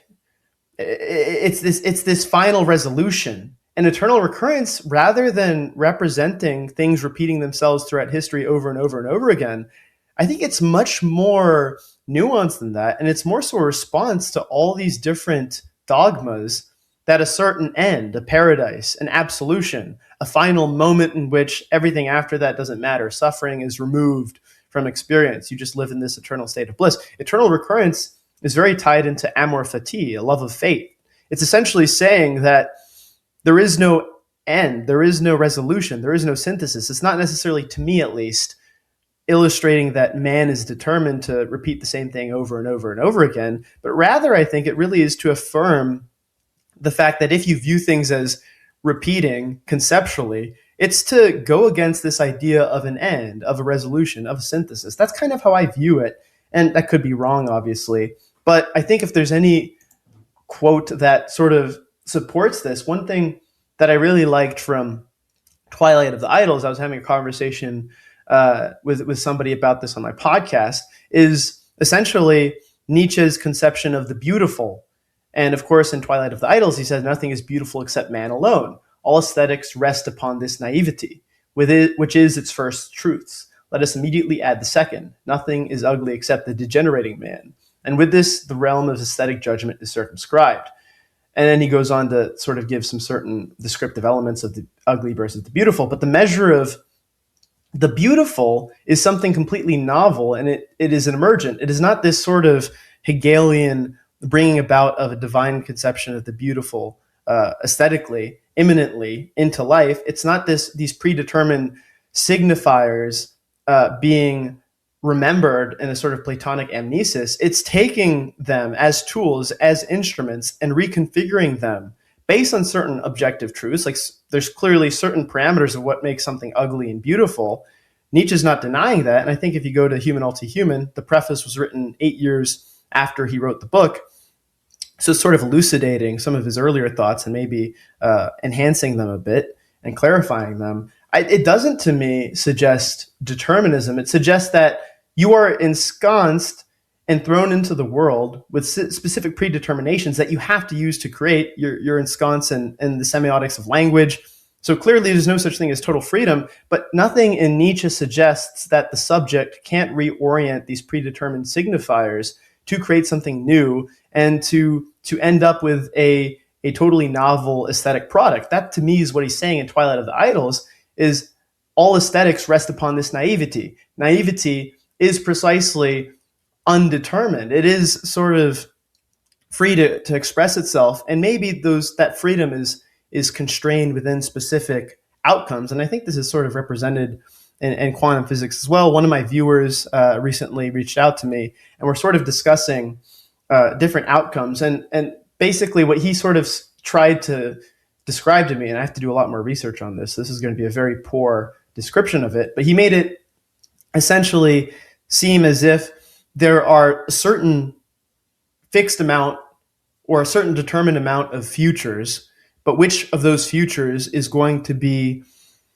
experienced is in flux, is not determined. And if that's true, then that to me seems very similar to what Nietzsche says in the preface, where you have all these different possibilities, and there's certain possibilities that don't exist within those possible possibilities. I can't just sprout wings right now, but the Nietzschean freedom is, if I can't fly with wings on my back, I can create an airplane. I can fly in an airplane.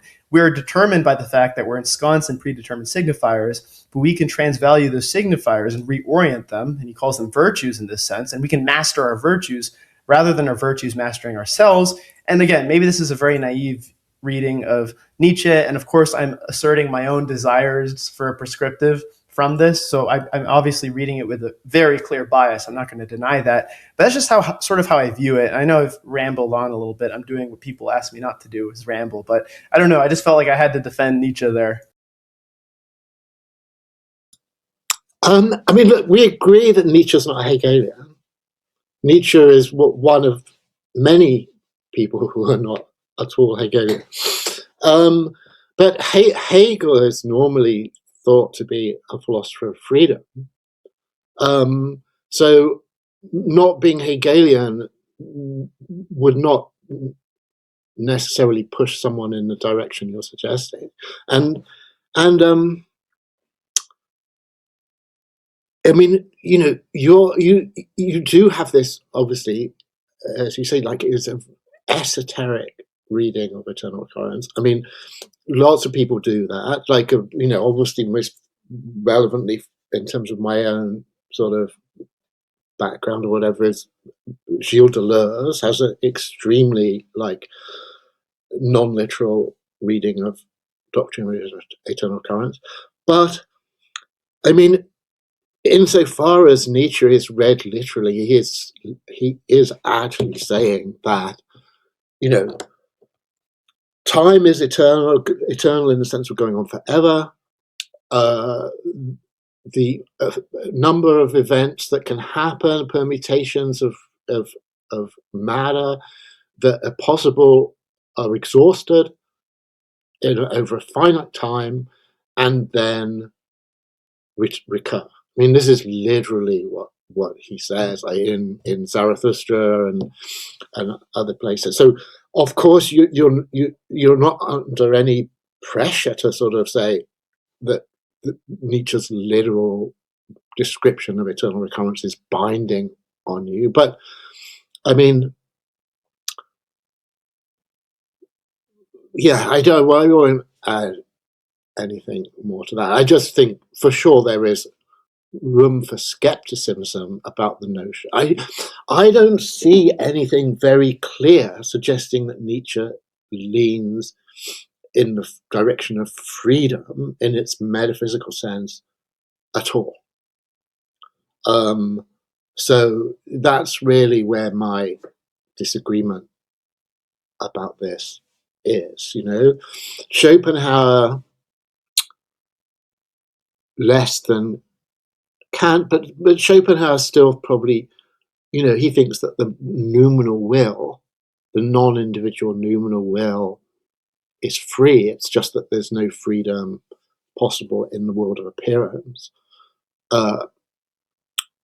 I'm not sure Nietzsche is even willing to make that concession.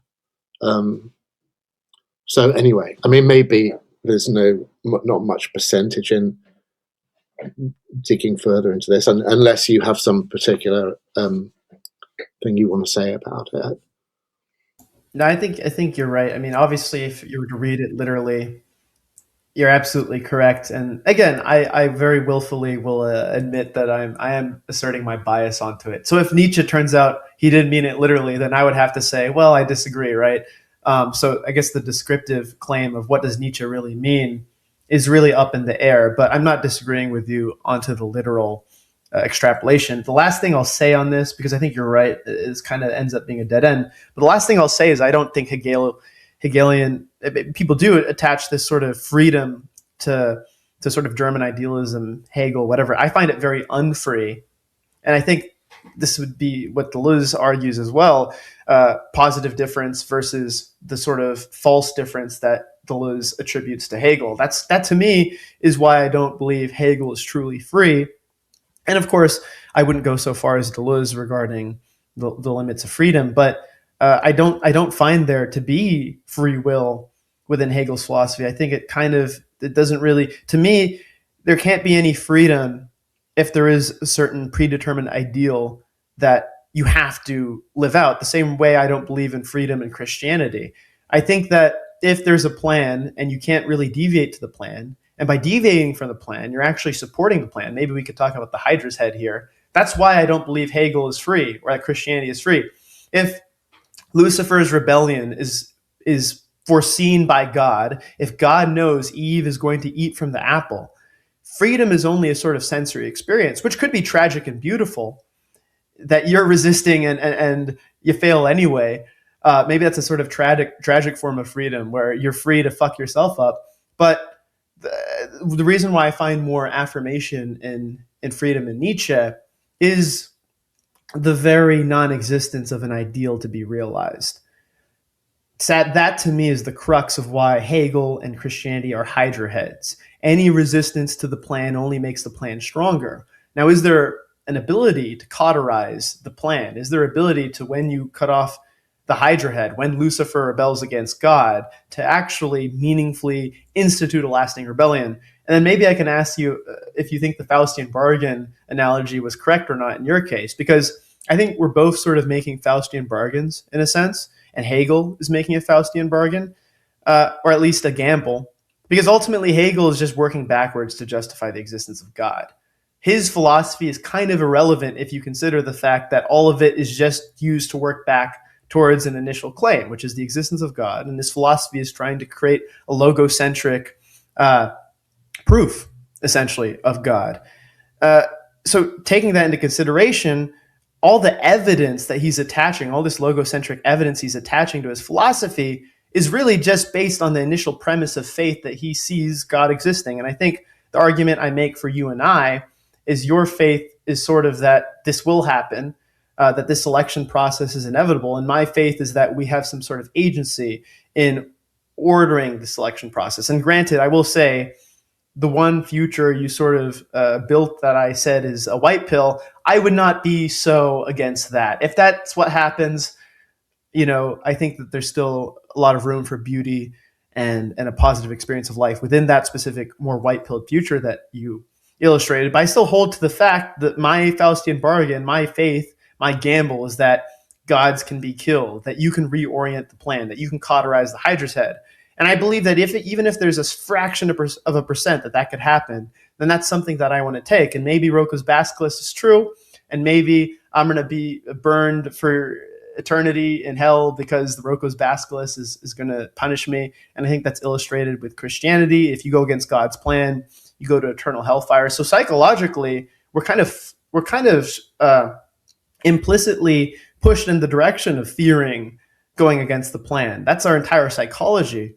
So I know I said a lot there, but that's kind of why I disagree with the Hegelian view of freedom, the Christian view of freedom, why I think there's more freedom in the slight pessimism that exists within Nietzsche's view of eternal recurrence. And then from there, I guess I would ask you, do you kind of see your gamble as a Faustian bargain? Would you agree that it's a gamble, or do you think it is an inevitability? Yeah, no, I think I have to go for the inevitability thing. I mean, it's kind of complicated. There's a kind of meta level to this, which is that it's like a resonance of this whole free will and predestination structure. That it's like, it's a gamble on the free will level, and it's a inevitability on the predestination level, and they both have to be there from my point of view, because you definitely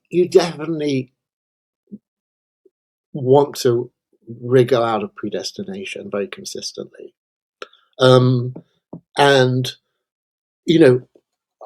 obviously if you do that, then you can get all these kind of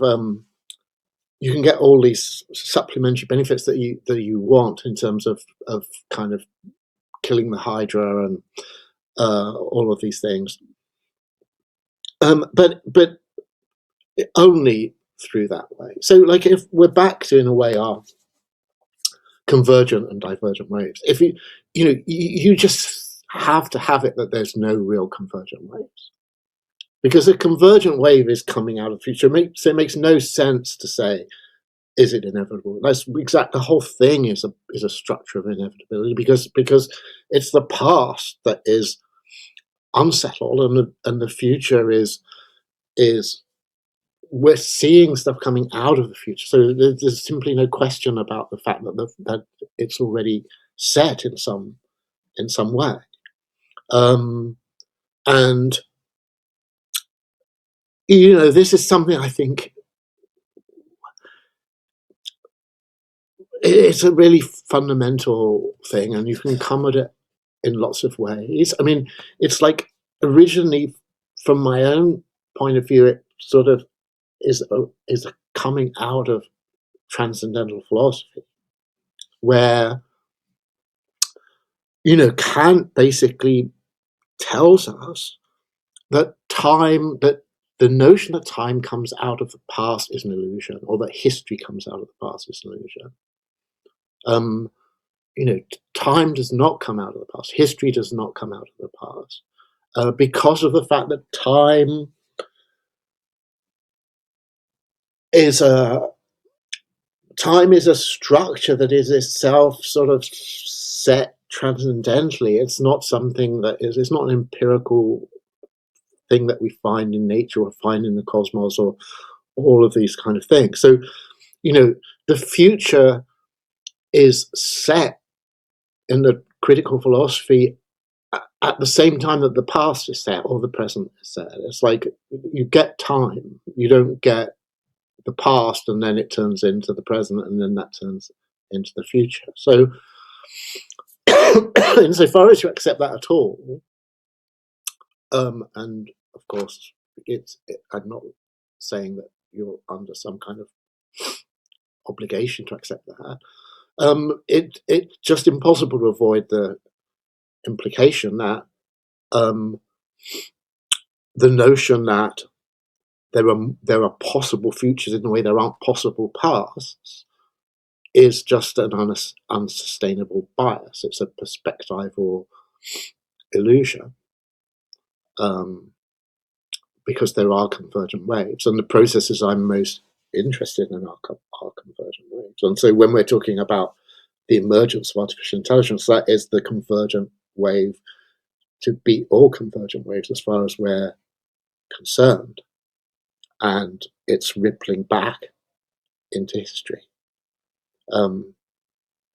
So I guess in the terms of you're setting that up, on that level, that's not a Faustian bargain, really. But I think, just to repeat, I think there probably is a level that's a Faustian bargain because of the fact that we do find ourselves in time. It's not, on one level, it's not all over.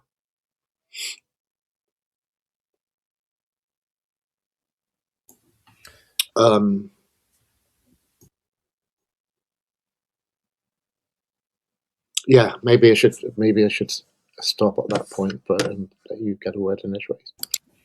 I'll ask you another thing about the Faustian bargain in a moment, but I guess your position relies on your presupposition being true regarding time, and it could very well be, and I just don't have enough scientific knowledge yet, and I will soon, to really refute that substantively. So I'll just say for now that though I don't have enough evidence to really say that's not true, because I don't know enough about it, I still hold to my position that there isn't just this sort of relationship with time that you're illustrating. Could very well be. I just need to study more on that specifically. And like I said, guys, I'm 24, so I got plenty of time. I mean, the prime of a philosopher is certainly not in his 20s. So we'll see where this goes in the next decade. But immediately, also, by the way, earlier, this is so embarrassing. I did read the wrong quote again. When I said, I found the right quote from Nietzsche, I actually read the wrong quote again. So I'm going to timestamp this later in the video. But the quote I actually meant to say was the sixth aphorism in A First and Last Things in Human, All to Human. And this is in no way a proof refuting what you're saying, but this is just kind of one of the North Stars that I'm holding to regarding a skepticism of science and a skepticism of logic in the Heideggerian sense of aletheia, and revealing and believing that these things don't necessarily have any concretive descriptive claims and they could be disproven in the future, all these things. But it's from Nietzsche again, and he says, "The scientific spirit is powerful in the part, not in the whole. The distinct, smallest fields of science are treated purely objectively. On the other hand, the general, great sciences, taken as a whole, pose the question, a very unobjective question to be sure, what for, to what benefit? Because of this concern about benefit, men treat the sciences less impersonally as a whole than in their parts. Now, in philosophy, the top of the whole scientific pyramid, the question of the benefit of knowledge itself is posed automatically, and each philosophy has the unconscious intention of ascribing to knowledge the greatest benefit. For this reason, all philosophies have so much high-flying metaphysics and so much wariness of the seemingly insignificant explanations of physics. For the importance of knowledge for life ought to appear as great as possible. Here we have the antagonism between the individual scientific fields and philosophy. The latter, like art, wishes to render the greatest possible depth and meaning to life and activity. In the sciences, one seeks knowledge and nothing more, whatever the consequences may be. Until now, there has been no philosopher in whose hands philosophy has not become an apology for knowledge. In this way, at least, everyone is an optimist, by thinking that knowledge must be accorded to the highest usefulness. All philosophers are tyrannized by logic, and logic, by its nature, is optimism." I think this quote, regardless of how you want to take it, sort of illustrates the disagreement we have, where Nietzsche is essentially saying that everybody uses science for their ends, but some use it in a way that is more objective and unobjective. The Nietzschean appropriation of science, which I think is similar to the Heideggerian one, is to use science as an instrument or tool, as an artist would use a brush and a canvas, whereas some philosophers, I think, this is why I kind of make the Hegel analogy, use it as a sort of concrete logic and descriptive to make these other philosophical claims. And I suppose I'm using this quote to illustrate my hesitance to accept that descriptive claim as an absolute concrete fact. It may very well be, or it could even be partially true, but like Newtonian physics is insufficient. And I think there's a specific quote there where he talks about that, where the seemingly insignificant explanation of physics, there still is so much to be extrapolated scientifically that we don't know the depths of these different claims, and we don't know really what they mean long term. So I'm holding on to the hope that through revealing, we'll reveal some sort of deeper understanding of these things that actually tend to warrant themselves or or give themselves over more to the artistic appropriation of science. So I'm not disagreeing with you. More so, I am holding on, perhaps naively, to the potential that these things aren't really concrete, and that there is, in fact, a sort of agency left in science to be appropriated for our prescriptive ends. And maybe that's my sort of idealism, but I just wanted to point that out as a sort of why I would hesitate to just take that at face value, if that makes sense. Yeah, I mean, the only thing I would want to say immediately in response to that is that I don't really think it's fundamentally a scientific question. The fact that some of these models, I mean, the fact that convergent and divergent waves is the language of science, the fact that any discussion in terms of entropy is in a language of science, but I think that the much more important level of discussion about the structure of time is to do with transcendental philosophy, which is itself nestled within a religious tradition. So it's the language of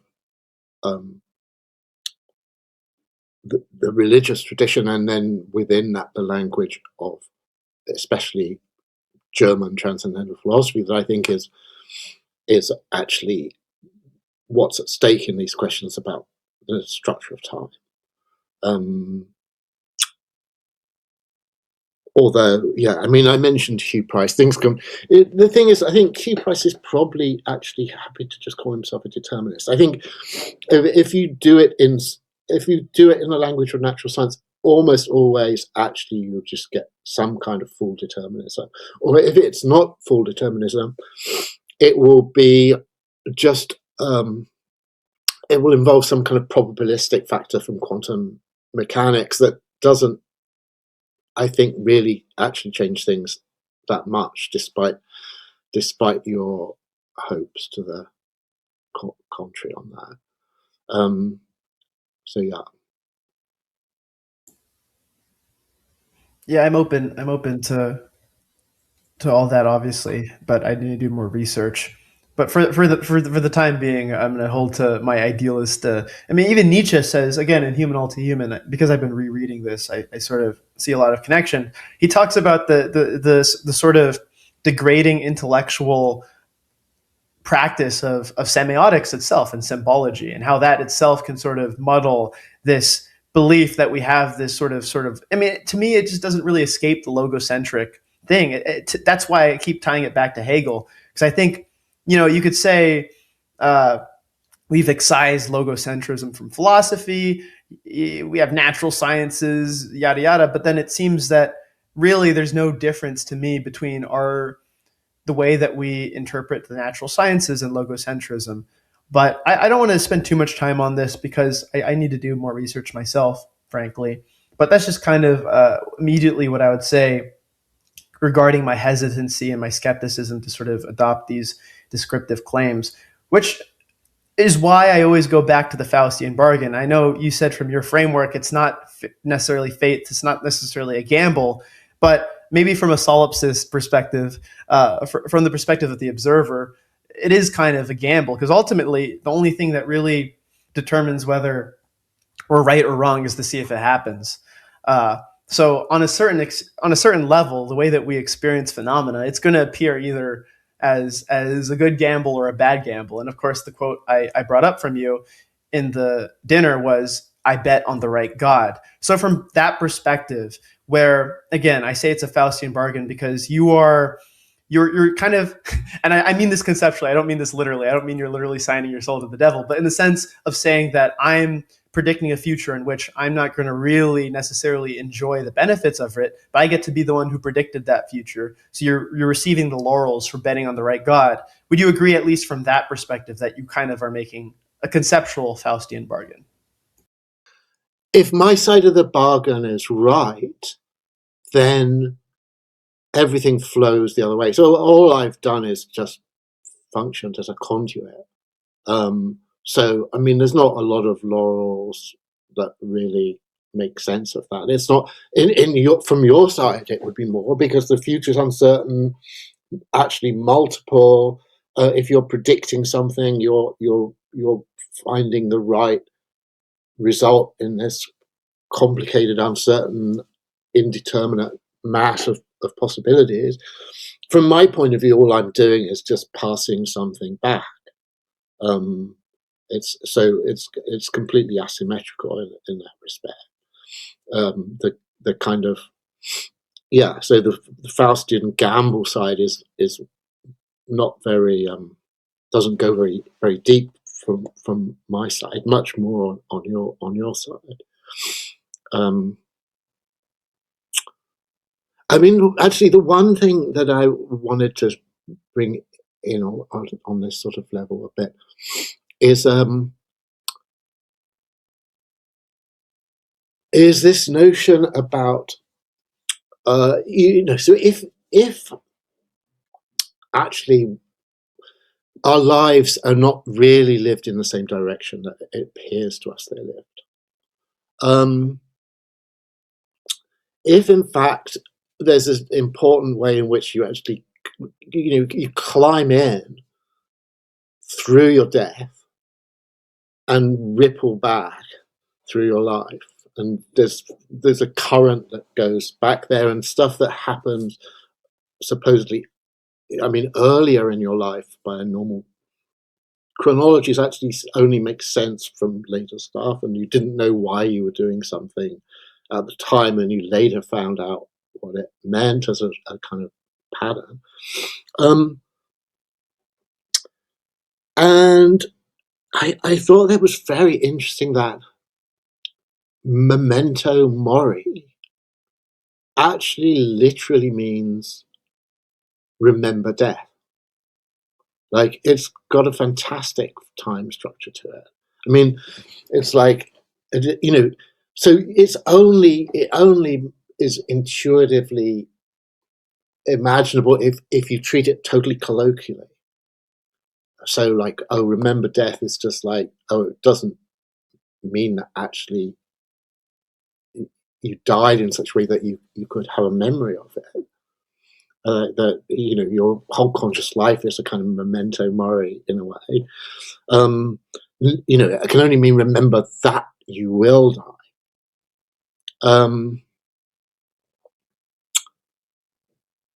But I think that it has these depths to it that is more than that, and it has a really peculiar time structure to it. And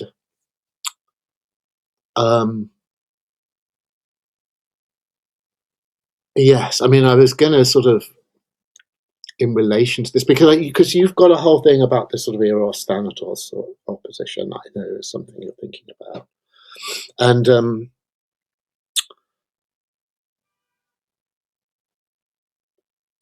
I think the most of all the elements of Milton, I think, is most extraordinary and even so almost a touching, fetching,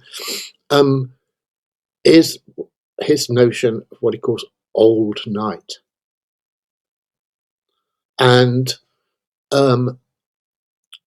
which is old night being that which was before creation, which he thinks is like a contemporary thing still. It's not, so, it's this twofold thing, is that there is this kind of ancient darkness before the creation of a world that remains contemporary with the world. And so, like, Satan travels out across old night when he's sort of he's traveling between hell and the Garden of Eden in order to sort of arrange the fall of man. So yeah, I mean, I don't know exactly what I want to say about that. I just want to say that that's this. I guess what I want to say is that when you talk about Thanatos, the important thing is it's not that you have to de-anthropomorphize it. That one's own death is the least interesting thing imaginable, But Old Night is, I mean, not to everyone, of course, the most interesting thing imaginable, but at least a candidate. And the sort of Freudian Thanatos is really a kind of, in much the same way. It's not, Thanatos isn't anything to do with the actual end of the organism.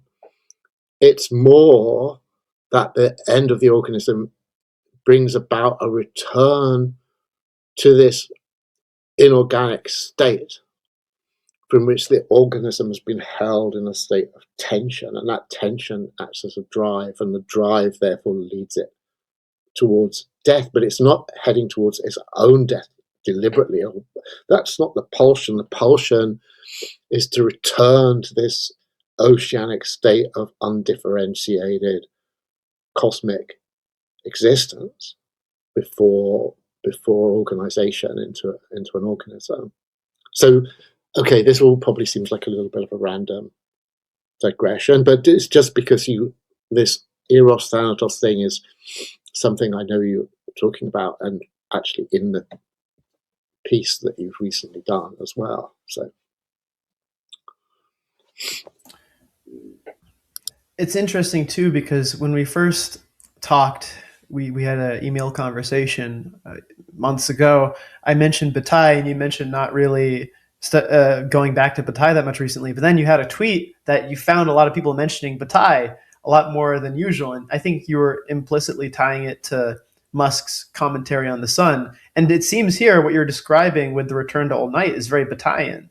It's sort of this continuous being returning to the continuity, which is death, as this sort of this experience, which isn't really, it's very different from Heidegger, right? Where to Heidegger, death is a very individual act, a very individual experience, whereas with Bataille, it's the opposite. Discontinuity is the individual existence, and death is a return to the continuous being. So I see a lot of Bataille. Of course, Bataille is integral to your early work coming up again, which I find interesting. But what I wanted to sort of say about that as well, I'm not sure, I don't think I've ever seen you cite him, but sort of the concept of Old Night to me is very similar to he's an important thinker in the Kyoto school, Kitaro Nishida, and he talks about Basho, and it's sort of this place, this I don't know if I'd call it void, but this place. I think Basho means no place or place, prior to essentially substance and subject, phenomena noumenon, I guess, would be the way to describe it. It's been a while since I've read Nishida, but it just reminded me a lot about that. And it makes me wonder if he kind of got that concept from Milton and Old Night, because it sounds very similar. But I don't know if there's anything interesting there that you'd want to talk about, or if I should move on. What do you think? Well, the only thing I'd want to say is I'm very interested in the Kyoto school, and I think that their readings of Heidegger and Nietzsche are extremely suggestive and interesting, and yeah, I mean, I guess that's it. Just an affirmation of your reference there. Yeah, I mean, it's because obviously they're coming out of this Buddhist tradition, and so they have every reason to be talking about nothingness in its various modes.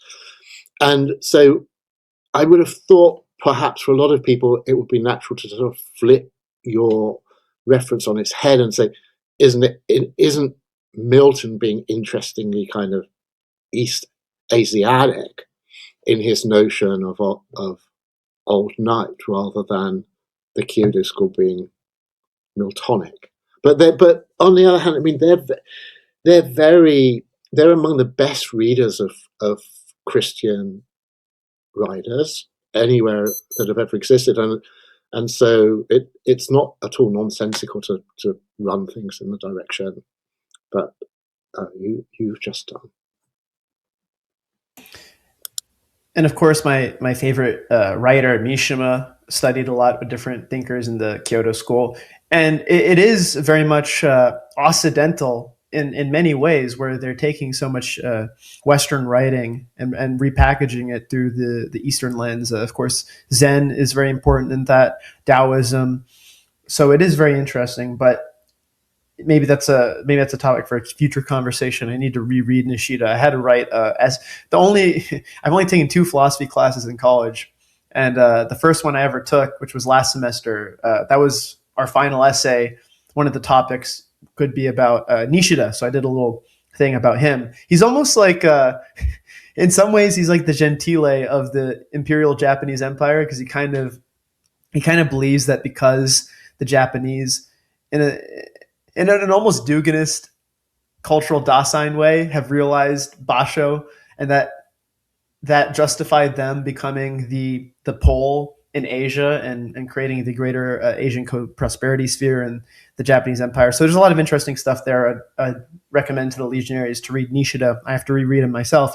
But what I wanted to ask you was a little bit more of a fun question, because I myself am a young man trying to become a philosopher. I'm only 24, about to turn 25. So what I wanted to ask you is, first of all, even if ultimately I'm wrong, maybe I serve the process of being the Luciferian figure with the doomed tragic rebellion, which you highly suggest that different resistances are necessary for this process to take place, acceleration. So maybe I'm just the resistance process, and nothing I do is free. But even if that's the case, maybe my Faustian bargain is to be the last rebel against this, and to reap the rewards of writing stuff about opposing the Hydra head, even if it's just going to multiply. So my question was going to be, what advice would you give to people like me and other young philosophers? I know you've done stuff with Vincent Lay.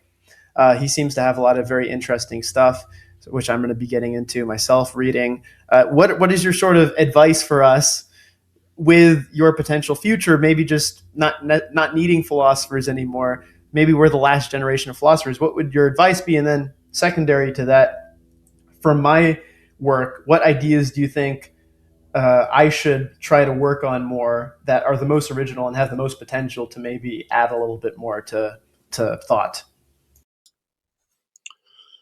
Well, my again, little preface remark to that is, I'm not at all saying you're not free. I mean, that's the whole point of this, our whole Calvin exchange. It's people don't understand how freedom could work or whatever, but it's like, it's inescapable. And it's like, I was saying again to people recently on this whole reverse video and dropping eggs and stuff, you have just as much agency in the reverse video as you do in the forward video. It's not as if when you drop an egg on the floor and it shatters, you're exhibiting agency, and then you flip that video around and the egg all comes together and goes into your hand. You can't see your agency there, but it's exactly the same set of pictures. So anything you had going in one direction, you also have going in the other direction. It's just that the difficulty of understanding it now shows you how difficult it is to understand. It's not that you've lost anything. Reverse, if there's a convergent modern divergent wave, you lose nothing. It's exactly the same. Exactly the same set of things happen at every level, psychologically, neurologically, mentally, cognitively, anywhere that could be associated with your freedom as an agent is perfectly preserved either way. So it's just that when the backward thing, it just makes it more of a obvious puzzle, but it was always actually a puzzle. And it was easy to just get lost in the illusion of there being some easy understanding of what it meant to have agency. Whereas now you can see, wow, it's kind of weird. So that isn't actually part of your question, except just whatever. And so, yeah, so there's sort of 2 parts to your question, which is like, so is it just going to become impossible to be a philosopher because you're going to be just drowning in superintelligence?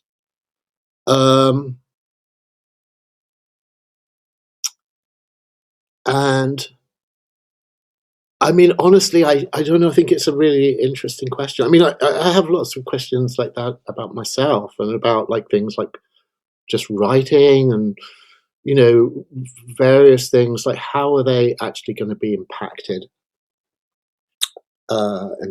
by this? And it's very unclear. We have to ultimately, it's, you know, what we're doing is hitting an event horizon, and so it's just fake to think that we can see what's on the other side of that event horizon.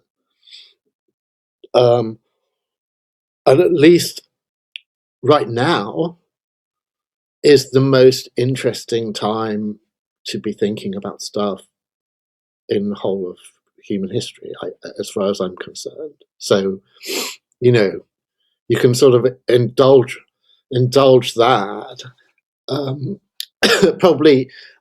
I guess, if you know, I'm in no position to be giving out advice of any kind, but if I was doing so, nevertheless, it would be, well, maybe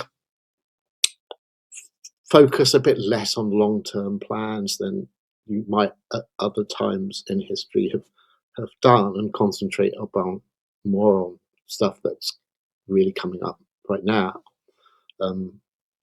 Because there's also never been a more important time to be part of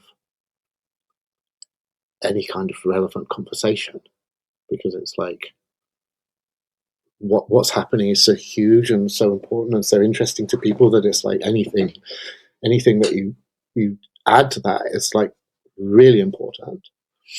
And topics, I frankly, I sort of trust you to, in the way that you are being guided in this sort of way. I mean, personally, I sort of feel that, you know, throughout my life, I've become more and more sort of conscious of, again, just to be really repetitive, of stuff coming the other way, you know, and so things that I didn't, that I'd had certain constructions of why I was doing things at certain times of my life, but looking back, they make sense in this totally different way.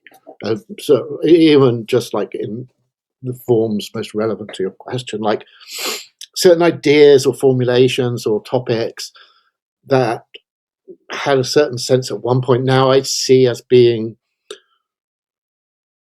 precursors to something else, or even more persuasively as being just like the final ripples of some backward flow, you know, and only really makes sense as those backward ripples. So yeah, I would trust your gut, honestly, or whatever it is, however you feel. You know, what do you feel? What do you feel sent for, or what's being sent through you, or what's your calling? Whatever the vocabulary that you feel happiest with. And I guess from there, another fun question I would have is, either for other people, other young thinkers trying to get in the sphere, and then for me specifically, what should we be asking you to sort of, I suppose, extrapolate our projects? Because with me, I've always kind of been asking you generally questions relating to artificial intelligence and the erotic. And I think the big breakthrough we made today, or at least it was a breakthrough for me, was the idea of drinking up the sun, and the fact that artificial intelligence will have its own form of novelty, which to me is a very optimistic white pill, which makes me a lot more.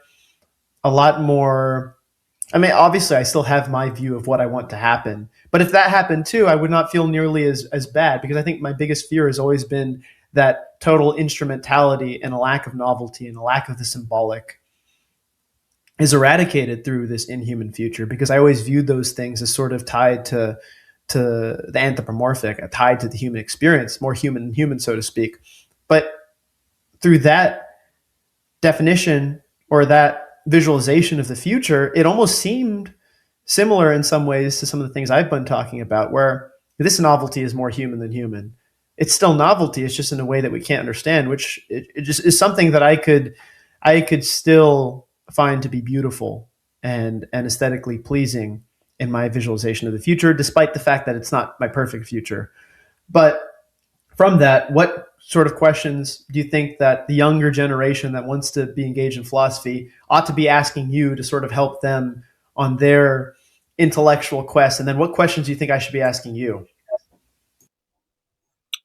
Well, given your last example, the questions that I should be asked is, hey, what's Elon talking about most recently? I mean, so I don't know whether I can generalize helpfully beyond that. I mean, I think we have a certain, agenda of things that we have to talk about at some point. Like we were originally intending at some stage to do a sort of follow up on this Nietzsche and the Nietzsche thing we did about his relationship to Christianity, that I think we definitely should at some point do. But yes, no. If there was some general formula that fulfills your request, I think I would be using it myself to help myself think things through probably more efficiently than I am doing. So it's not accessible. It makes sense. And before I sort of ask the last topic, there's just one thing I have to do, because of course last time my cat needed to go outside and you said don't electrocute her. Shout out to Hassan Piker, who is an evil man who abuses his animals. So in the spirit of the past podcast, my cat was trying to get in, so I'm just going to bring her here for a moment because I think she's kind of become a mascot of our conversation. So just give me one moment. I'm going to bring Cleo in really quick.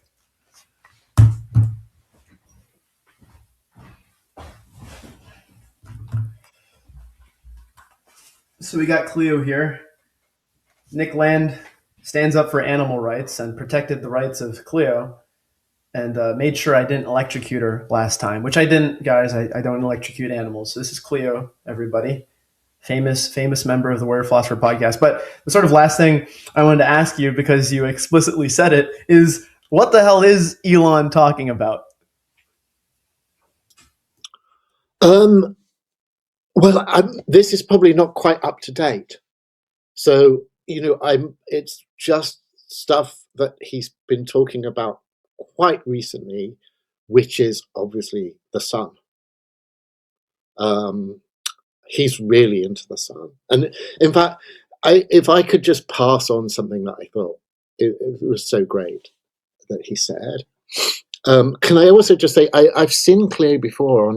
She was participated in your podcast with Steph that I saw. A very beautiful animal. Thank you. Hi, Cleo. He was talking about the sun, which as I say he does a lot, and his interviewer Peter Diamandis said, so are you interested in nuclear fusion? And Musk said, yes, the sun. and then goes on to the question about nuclear fusion on Earth. And he said, look, it's so perverse and ridiculous. He said, it's like you're in the Antarctic and you're trying to persuade someone, hey, look at this incredible ice machine that I've got here. It can make an ice cube. And Musk is saying, and you're standing next to a 3-kilometer high glacier. And that's his picture. It makes a lot of sense. Like, I mean, the sun obviously is this giant fusion reactor, and it's like tapping the sun. Like, why are you going to do your own? I mean, it's not like I'm against terrestrial fusion, but it's just kind of an irrelevance. It is like, just like you said, it's like you're sitting next to this just massive, monstrous fusional giant, piddling around with your own attempt to do little fusion reactions. And what the hell is that? So, yeah, that's definitely the stuff that I've been paying most attention to from Elon recently. Is that why you mentioned feeling like Bataille was being talked about again? Does that have any relation to that? Yeah, for sure. But other people, I've heard other people talking about it. It's interesting. I think it is. I think the zeitgeist is very about, like Elon actually says, energy is the foundation. So he's obviously been very practical about it. He's actually doing shit. But I think that there is a kind of vibe shift back to these very energetic kind of models. And I think it's partly, like we were saying earlier, because we're waving goodbye to symbolic AI and everything that has gone with it. And we're back now to just logistic flow of energy through massive compute. And that's the story now. And people are moving their heads into that place. That's interesting. And I know Elon has been sort of getting into your stuff recently, which is cool. And I this is public information, guys, so this is not like me revealing private information, but he did confirm on X that he was supposed to meet with us that day at that dinner, which was super cool. He mentioned that. It's all over Twitter, so I'm not revealing anything secret, which is super cool. So hopefully next time you're in San Francisco, you guys will be able to meet. Maybe I'll be so lucky to meet him one day as well.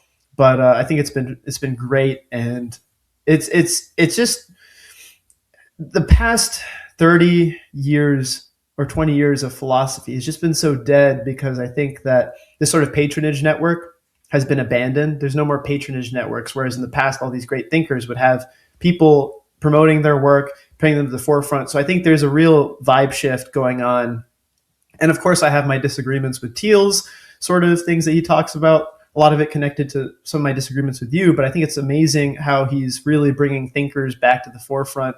And I'm really hoping we end up going back to this sort of avant-garde period where you had Bataille and Salvador Dali talking to each other about philosophy and art. You had the expatriates in Paris, like Hemingway and Picasso and Fitzgerald coming together and talking. And I'm hoping, at least, if there's no more, if human philosophers are reaching the end of their time, or if they're just reaching a new time, a new relationship with philosophy, at the very least, I agree with you that this is a very interesting time we live in. And I really hope that there's a revival of sort of flamboyant, crazy thinkers, which I would hope to become one day, coming together, having that patronage, having that platform.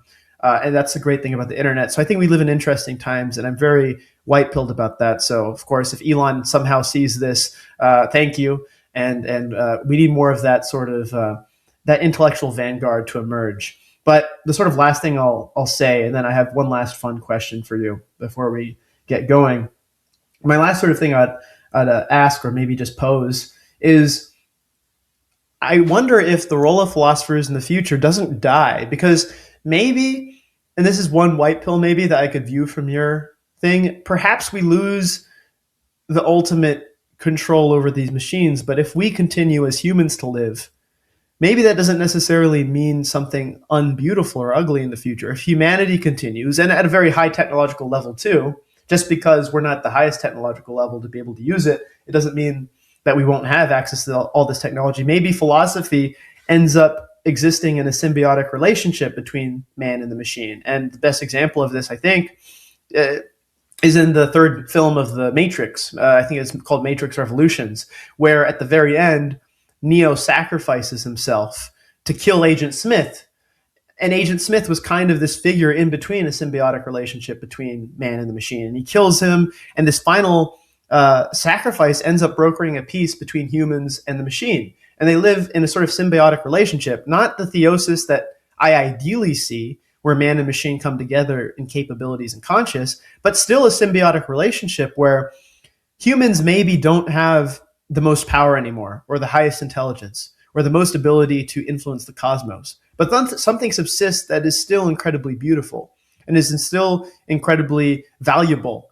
And beauty is not dead, and human aesthetics may not be in the position of primacy, but they subsist on into the future. So before I ask you my last fun question, is this something that you kind of seem to be implicitly hinting at, that just because we are not necessarily in the driver's seat of technology anymore, it doesn't mean that things like philosophers die out? Maybe it enters a new era, which actually is enhanced by our relationship with the machine.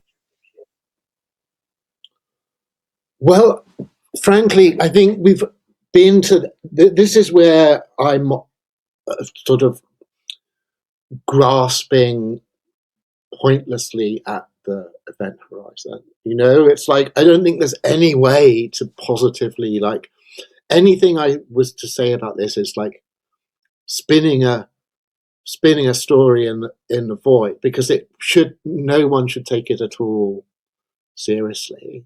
So I mean, on the positive side, it's like I think the negative stories are just as unreliable as the positive stories. It's like if it's some kind of doomer type thing that is like just the negation of what you said, equally is just utterly groundless. So I mean, almost maybe that's to say, sure, anything's possible. Yeah, I really don't know. I'm fascinated by these questions, but I really don't know. You cut out at the last bit. What was the last thing you said? I'll probably say I just was probably repeating. I really don't know. Yeah, for sure. And yeah, I guess we'll just have to see. And my last fun question for you, because I don't think anybody asked you this at our dinner. A lot of people ask you about books, if you'd read them or not. But my fun question is, 1, what is your favorite film of all time? 2, what is your favorite science fiction film of all time? And then one clarifying question. Online, it says your birthday is on Pi Day, but then other ones say it's a different day. So if I'm correct and it was on Pi Day, I just want to say happy late birthday. Good day to have a birthday. But anyway, what are your answers to those questions? So it's movie and science fiction movie in particular. Yeah, both. Like, if it's different, if it's the same one, that's fine. Well, it always used to be that I would say that my favorite movies were like Apocalypse Now and Blade Runner.